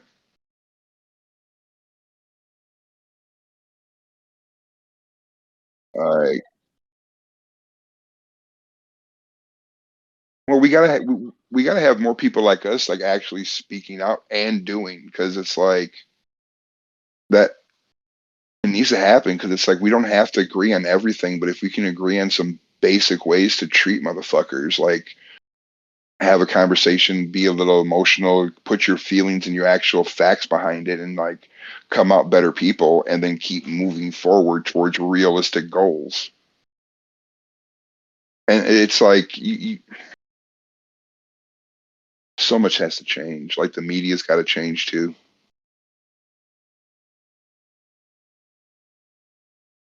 You see that Discovery canceled CNN Plus. Yeah, CNN's getting its fucking wings clipped. Like one thing I'd love to see change, and I'd love to see what would happen after it changed. But that article that protects the social media companies from being editors and they're just platforms. I would love to see that repealed. Oh my god, that'd be beautiful.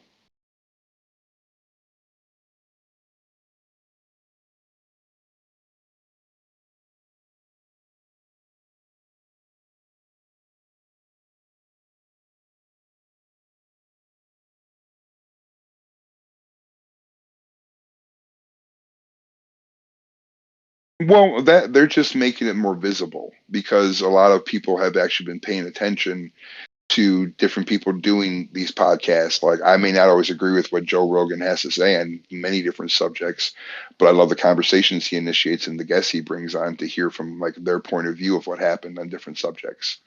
And like the shit that people are just releasing. Like Edward Snowden when he released everything about what he was doing for the NRA or the NSA. Like that opened a lot of people's eyes, and now they're just making laws to back up the shady shit they've already been doing. Nobody cares.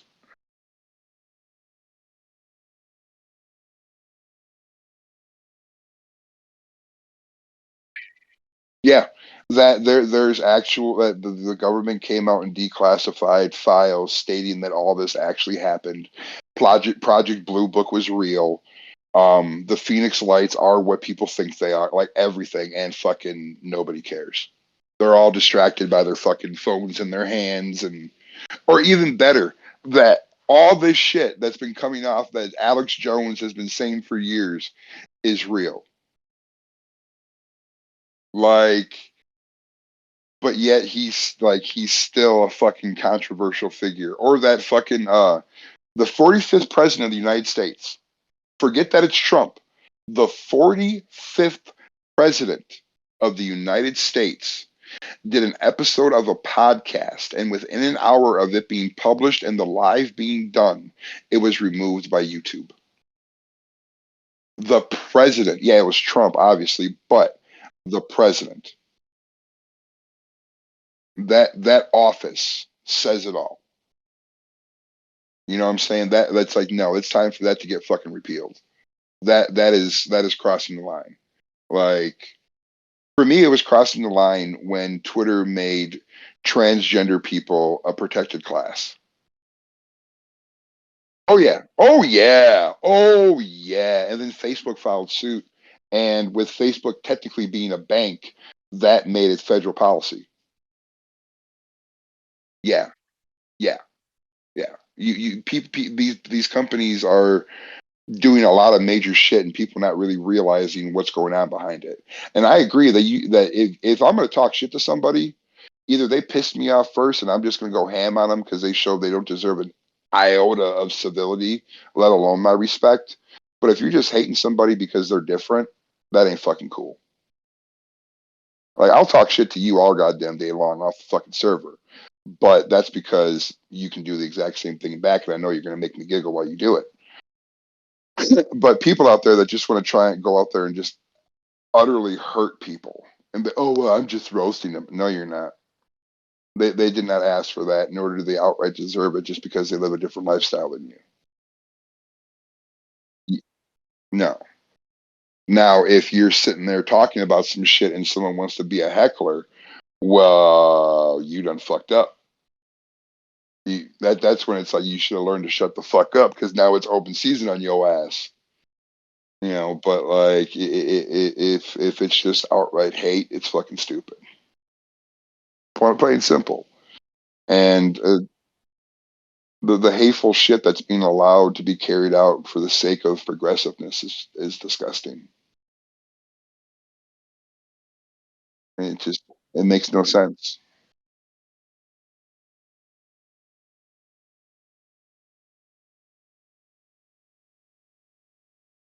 It's not even funny anymore. Like, you used to be able to laugh at racism because like racism itself is funny.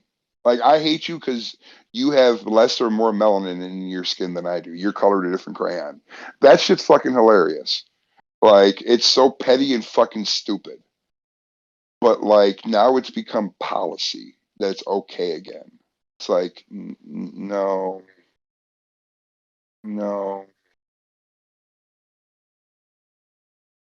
Like I really it's like I don't get it.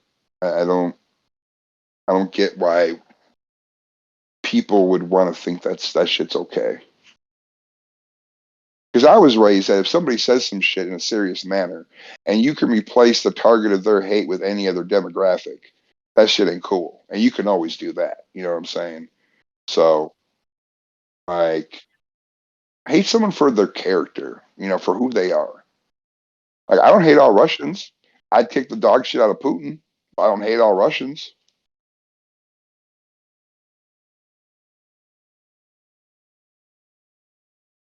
Well, it starts with trauma.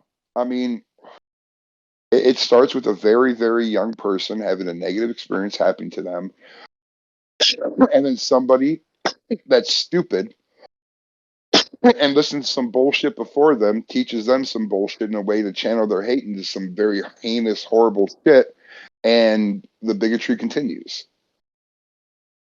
Like yeah, my heart breaks for people that are that hateful. It really does because that is a learned trait. But at the same time, as an adult, people reach a point where they just need that ass kicked. And that can be a physical one, like challenge them to a fight. Like, if you're that mad about what someone has to say and you're willing to go bare knuckle box them, there's tons of sparring areas in every major city and even small towns. Don't just go ambush somebody and sucker punch them. Like, go have a legit fight or actually speak out against them and try and change what's being done.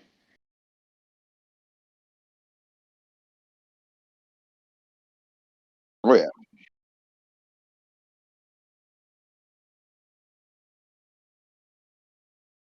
Well, it eventually becomes who they are. That's the problem. It's like they become one with their hate, and it envelops them. And as someone that lived a very evil, it wasn't my hate was not filled by bigotry. My hate was just filled with just the hate of life, and it's very tiring. Like it's mm,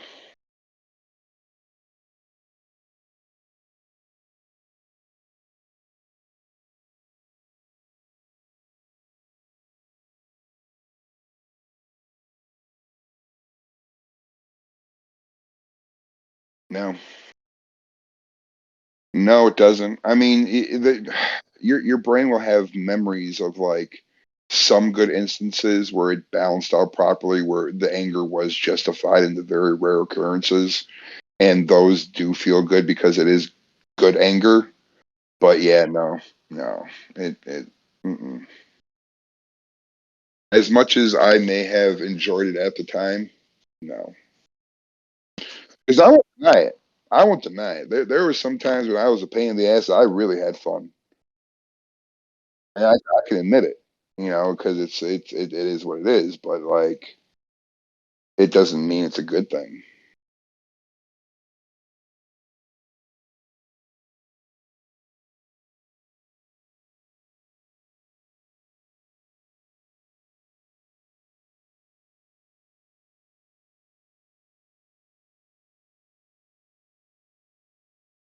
Hmm. No, well, that's also why it's good for our kind to have people around us to keep an eye on us. That it's also makes dating us hard because we basically need keepers.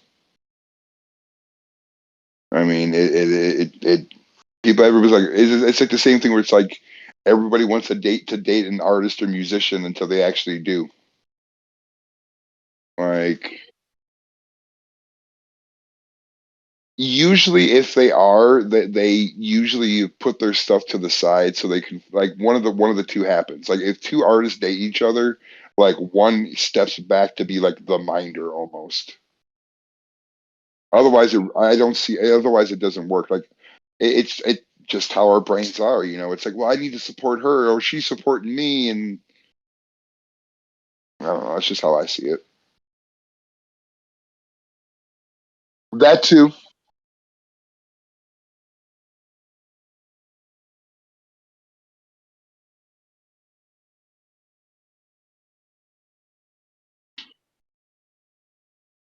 Well, even with that, like sometimes it's who you're talking to. Like, I've had stuff where I can't talk to a therapist about it, but I've talked to other people. It just it's the balance. It's how it weighs out, and that's why it's like meds work for some people, meds don't work for some people. Talk therapy works for some, art therapy works for others, puppy therapy works for some, snuggle therapy works for others. There's an actual spectrum to work from because along that spectrum you have designated points where you can find your variables off of.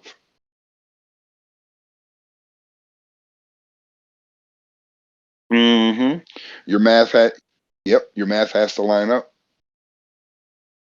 Right? But people don't see that. They see others having great success with one thing and they want to have great success with that instead of having to adapt. And that's hard. That's hard in anything. But that's the key to really success. Like, roll with the punches. or admit that you can't and focus in a different department.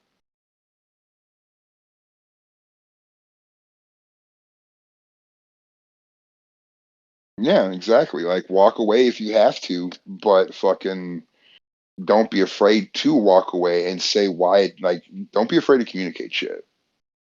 Like in all avenues. Like if people are having a bad day, they have to be able to say, or like one thing I like doing with this podcast is like when we talk about like fandoms and shit, like we talk about shit we don't like. We're not just sitting here being like, oh well, it's great because Star Wars or it's great because Star Trek or He-Man or whatever, you know. No, we're talking about what we like and we don't like, you know, because you have to look at it all. Continued praise is just gonna fuck shit up.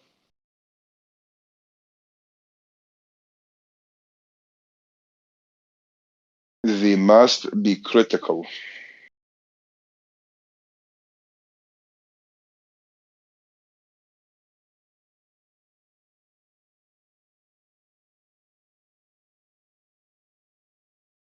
Like something like something because you like it, not just because it's part of a group or a brand.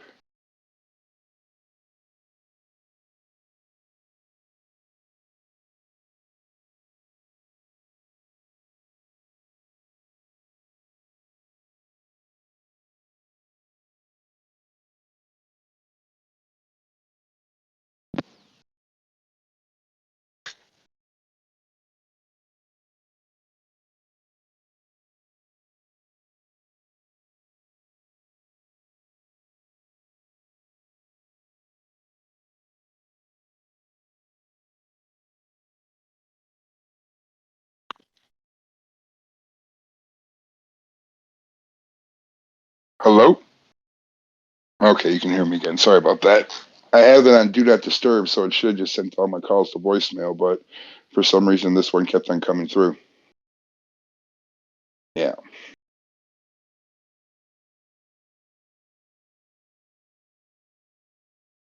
No, no, no, no. You're good. No, no, no, no, no. You're good. It was just nah, don't worry about it. Shit like that happens. It's just fucking technology being technology. But no, like it's shit's weird nowadays.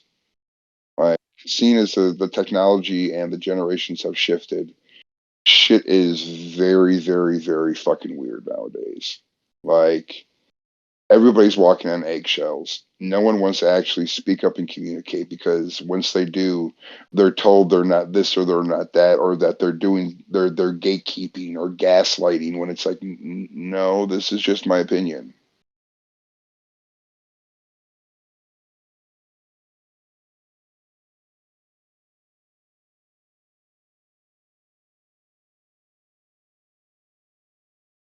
Yeah. Yeah. Especially when said person is just saying using key and triggering words just to get more views and gifts on their social media bullshit. Like uh-uh. There's certain ways of actually approaching situations and handling stuff. I guarantee that if these people actually knew what gaslighting and fucking real abuse was, like, I'm sorry, I don't mean to dismiss someone's experience, but words are losing their definition, and that needs to stop.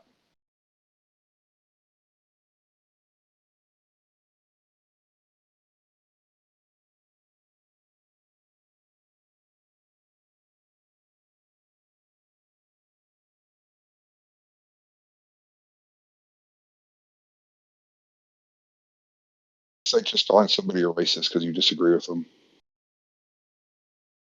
It's like, no, son, you just you just lost a major argument. So calm your tits and refocus your shit and then come back and try again.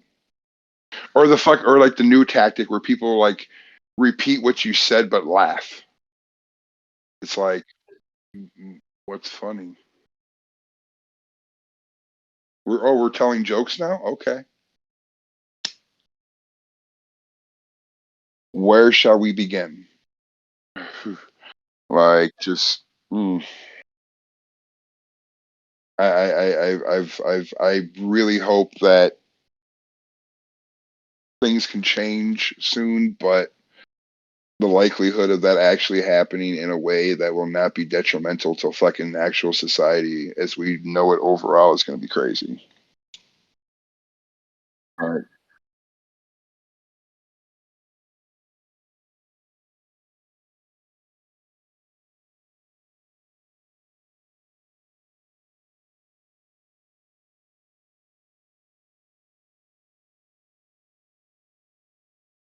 Twitter.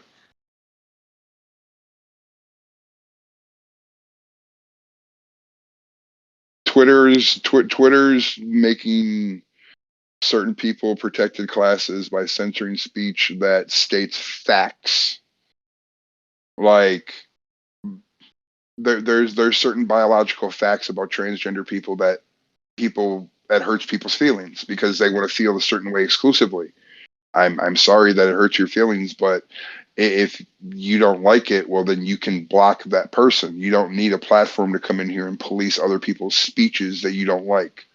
I don't like what you have to say. Why aren't they censoring it for me?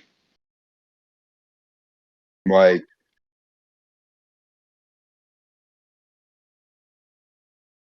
well, it also came from a lot of women, biological women, that fought tooth and nail in their industries to get where they are, and then like, especially in the sports industry, and then to have their records diminished because a trans woman came in and is bold and beautiful and proud now. When it's like, what? Because it's just, I mean, that opens a whole avenue of jokes right there. Like I would just really get started on that shit, but that's an easy way to get canceled. Um, but like, yeah, the way shit is being done is the problem. Like, there's no communication. It's just you're wrong, we're right because we're talking the loudest. And no, no, no. Mm-mm. As an OG of the community before all the other initials got added to it, no.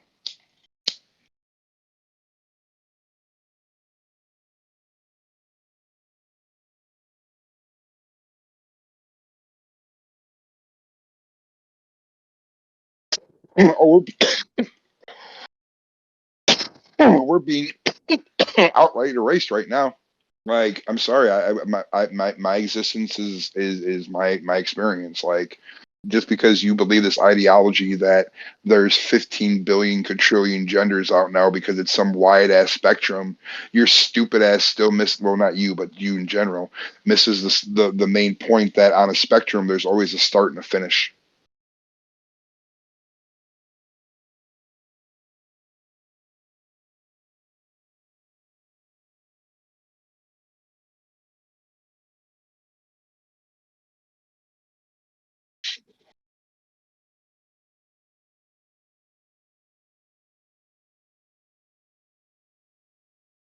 Uh-huh.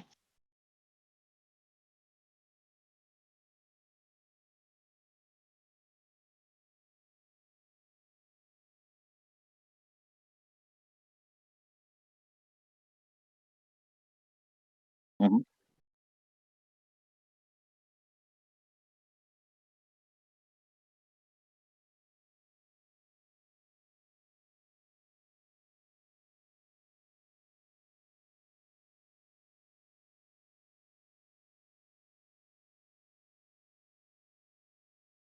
Mhm. Or now there's semi bisexual.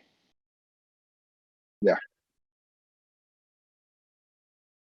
seriously, I'm gonna look it up right quick and I'm gonna read off the definition to you. No bullshit.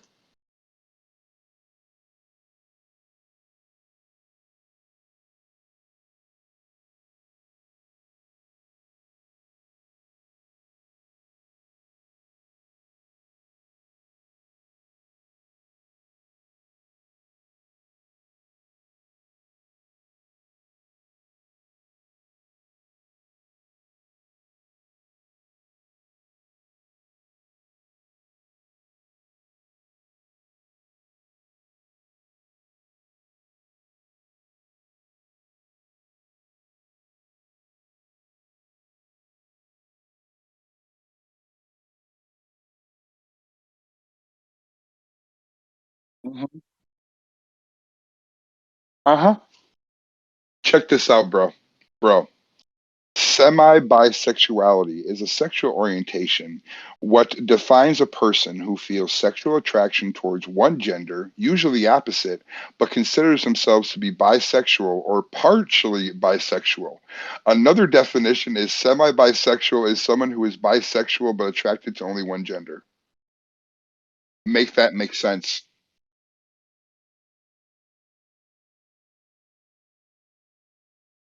Make that word salad make sense.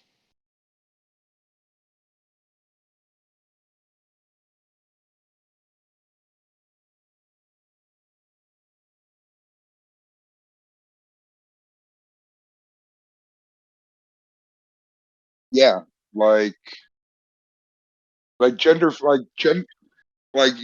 gender fluid to me, that's not a gender, that's a lifestyle. You flow, that like I and I've never had someone able to actually explain it to me properly. Like I'm always open to a conversation, not one of those like, oh, well, come change my mind. It's just please make it make sense.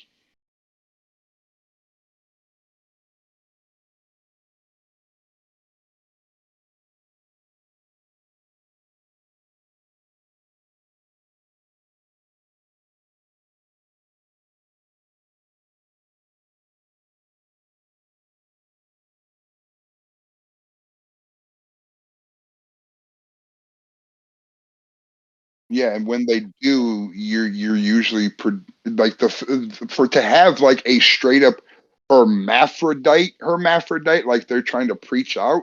That shit is like 0.0000000000001% chance.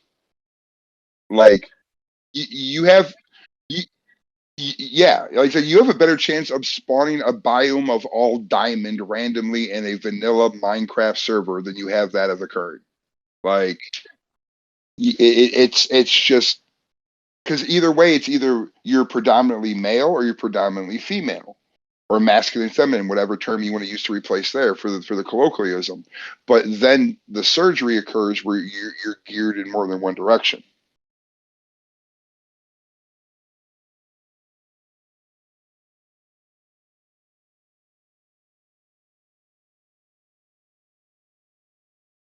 Yeah,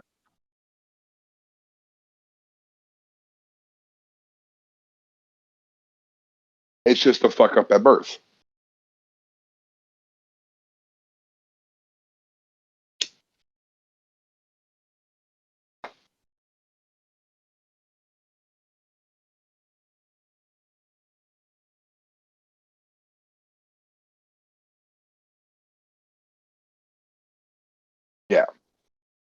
Yeah, it is how someone wants to feel however the fuck you are. But when people start making certainties on a biological fucking fact and like actual established shit or even dismissing other people's experiences for their ideology that is literally contrived by media points, no, I take exception with that shit. Like if you want to have a conversation and like actually like you coming to terms with who you are, cool, we can do that. I'm all about that shit. But like when people weaponize that shit, ooh no.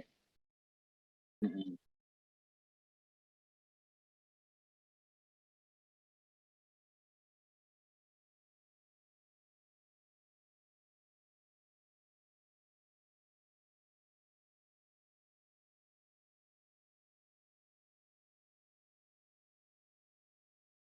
Yeah.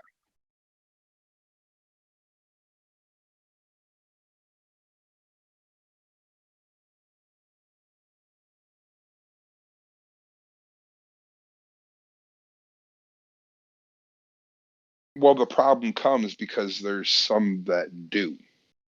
Like it's become such a delicate like back when gender reassignment was actually going on, like it is a like I was saying, it is a long process for a reason. Especially nowadays, it needs to be much more like scrutinizing and strenuous. Well, not negatively strenuous, but like actually like scrutinizing because of how profitable quote unquote victimhood is. Like people doing out there for the likes and the clicks compared to the people that are actually, going through some shit. And I know there's a lot of people that have flown the false flag of we're trying to protect you. Well, I actually come from the community and have seen what has happened when the process goes bad and is not adhered to. You get massive mental instability and usually immediate suicide, if not homicide suicide.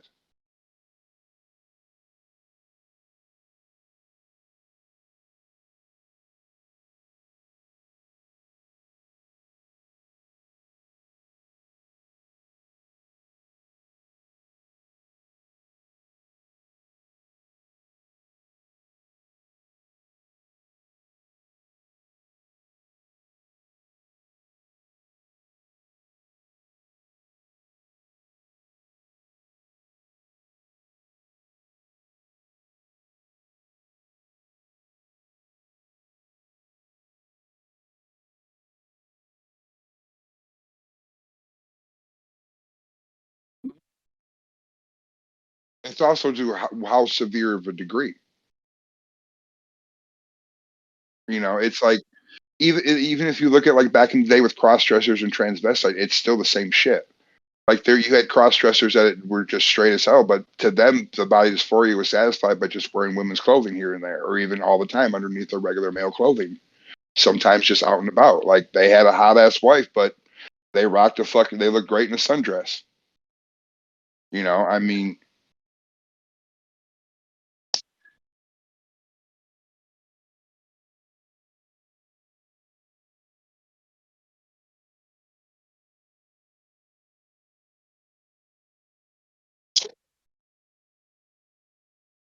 yeah,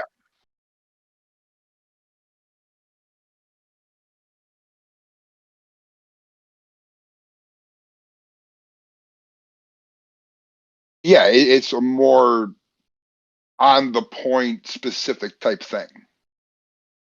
Yeah, no, no, I feel you when I'm just saying it's just like when we actually had categories for people there you still had the same struggles of you still had the suicide rates because people weren't actually helping because there wasn't the knowledge there. But now that we have more knowledge, it's so open that you no longer are able to isolate your groups to help your groups as they should be. Like not every solution is for everybody. Like full transitions not for everybody. Full transitions for some that you know what I mean. It's like everybody has a final solution that will make their body and their life happy. And like not I'm not saying we push people aside, but if we start looking at like creating at least for a good purpose separate individual groups, we could actually like have a better communicative structure instead of everything's everything because we say so. The dialogue's fucked up because it's like I would like to know more so I can actually try and have a better understanding instead of somebody sitting here trying to get me to quote unquote learn by attacking me. Like, no, bitch. No, we don't play that. No, have a conversation. State your point of view and have it actually make sense.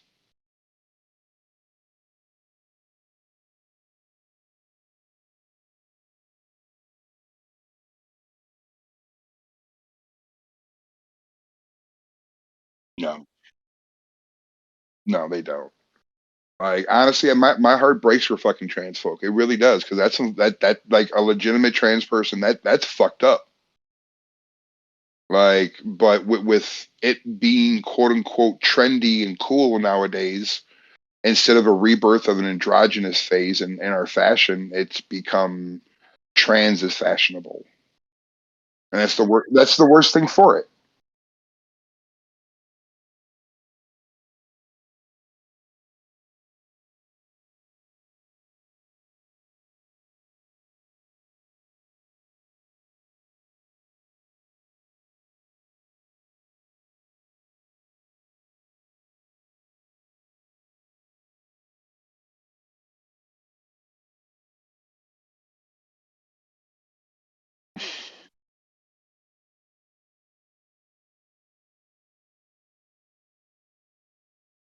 You do.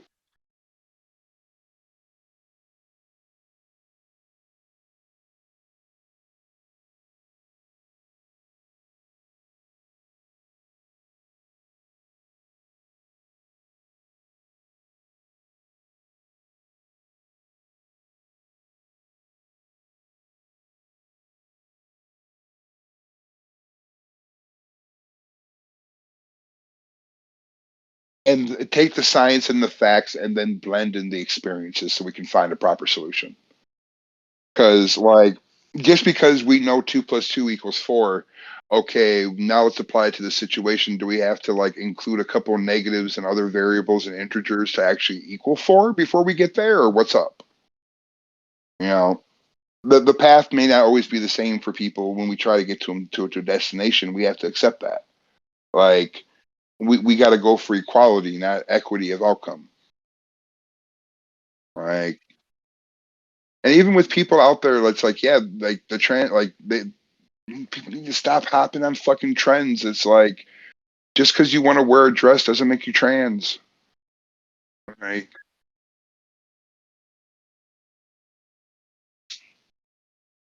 Mhm. Go live your life as as the gender you want to become for like 2 to 3 years. It's like mission. It's like a fucking you're playing a role playing game. Like you have to complete this objective now, complete this objective now, complete. It's like it's fucking in depth. Like and it. I'm glad. Like honestly, I'm glad it is. It does not need to be simplified because if there are people going through the process that are really not going through the actual shit that needs to be done for gender reassignment surgery, hopefully they can get diagnosed properly for what's really wrong going on with them and or wrong with them and get that shit fixed. I mean, I've seen a lot of people advocating to make the screening process easier and the transitioning easier. No, absolutely not. Like people going through it aren't just doing it because, well, I just want to be a woman. No, there's something actually fucking wrong with them. And I'm sorry if people want to take that phrase as being mean negative towards them, but it's not. They're trying to fix something. It is what it is.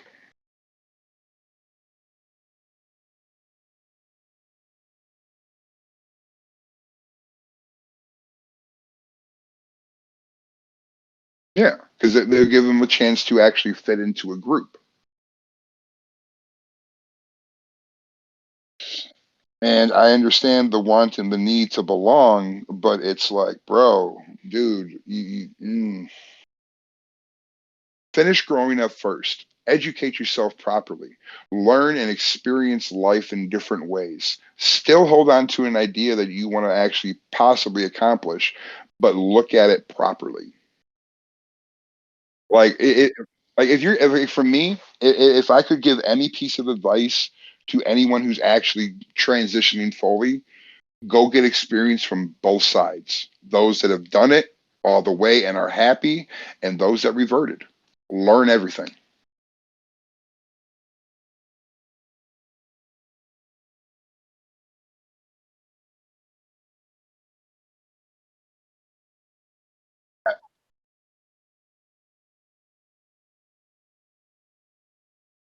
Some were. I, I mean that's some like, dude. Look at the shit now. Okay.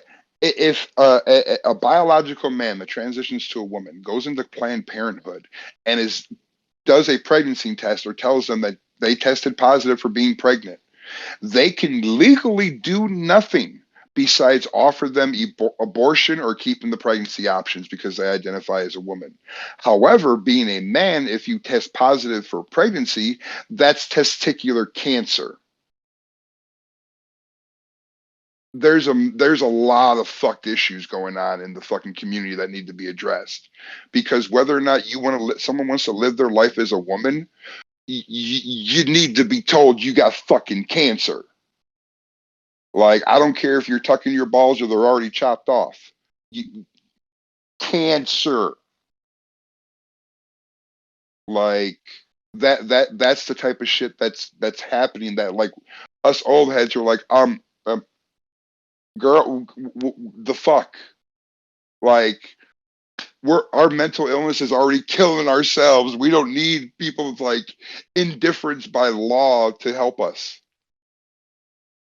Like it's, but yet everybody wants to be progressive and just keep shit pushing forward for the sake of progressiveness instead of actually being critical thinkers and being like, oh, whoa, let's take a moment. Hold on, ease up a little bit, ease up.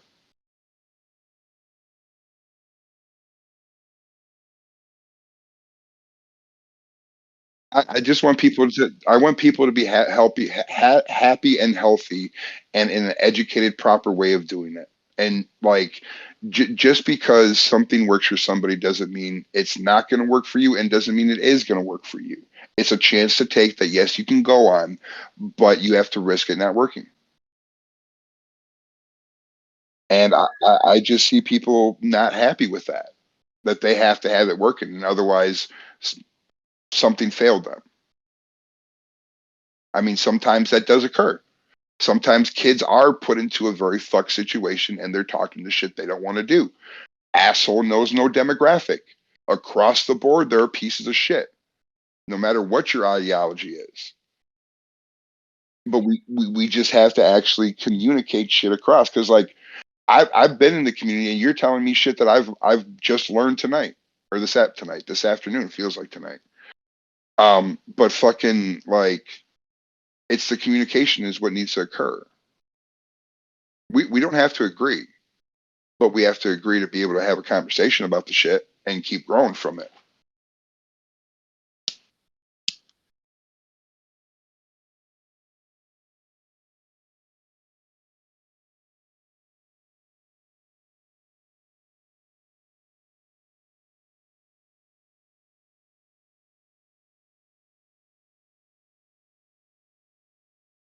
But there's a very vocal minority of all these different demographics speaking up for the majority that chooses to be silent because we're tired of the bullshit.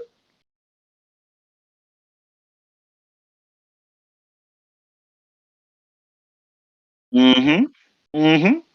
Where it's like honestly, like if you looked at like our social demographics, you and I shouldn't be able to have this conversation right now. I should be apologizing to you, the evil white man.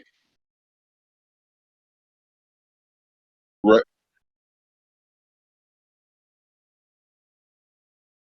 Uh-huh.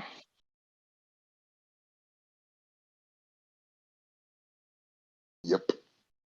We're confused.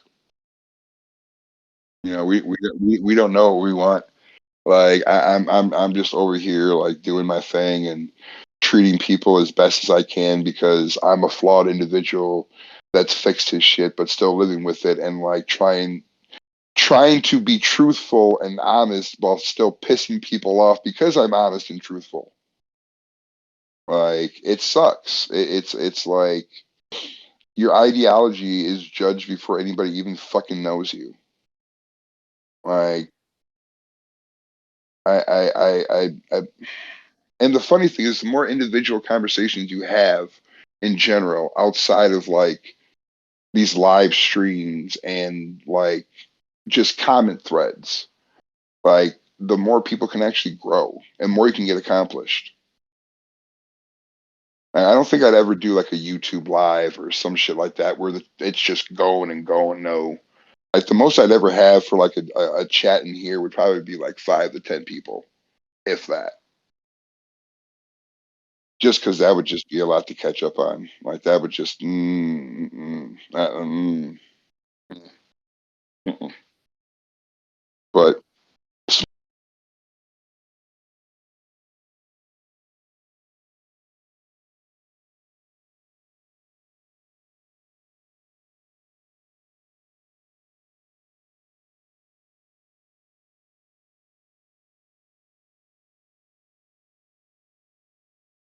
smaller conversations and like is wrong with the world. Same. I'm not the smartest motherfucker, and I don't pretend to be. Like I know what I know. I have the ability to Google, and I also have the ability to hit up other people that know more than I do. But that just I don't know. People suck.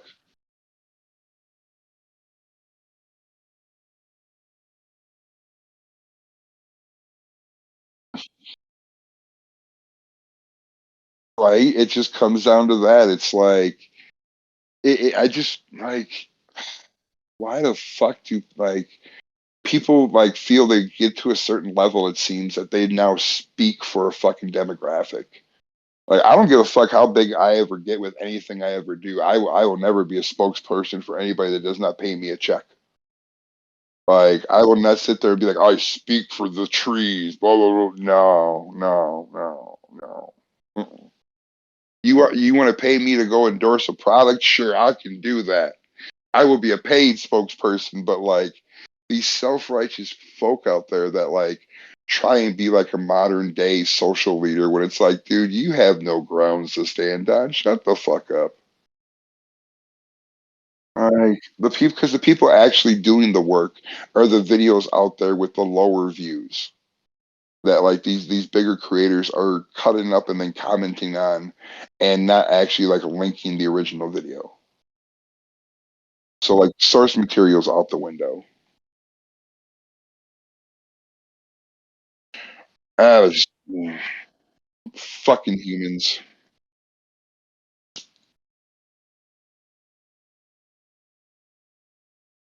Yeah, I just realized how long we've been actually talking. I was shocked we went the full time. I gotta go. Oh no, hold on a second. Let me end the recording. Yeah, you're good. You're good. Blah blah blah blah blah. Have you back on? Whatever, whatever. Standard insert bullshit here. All right.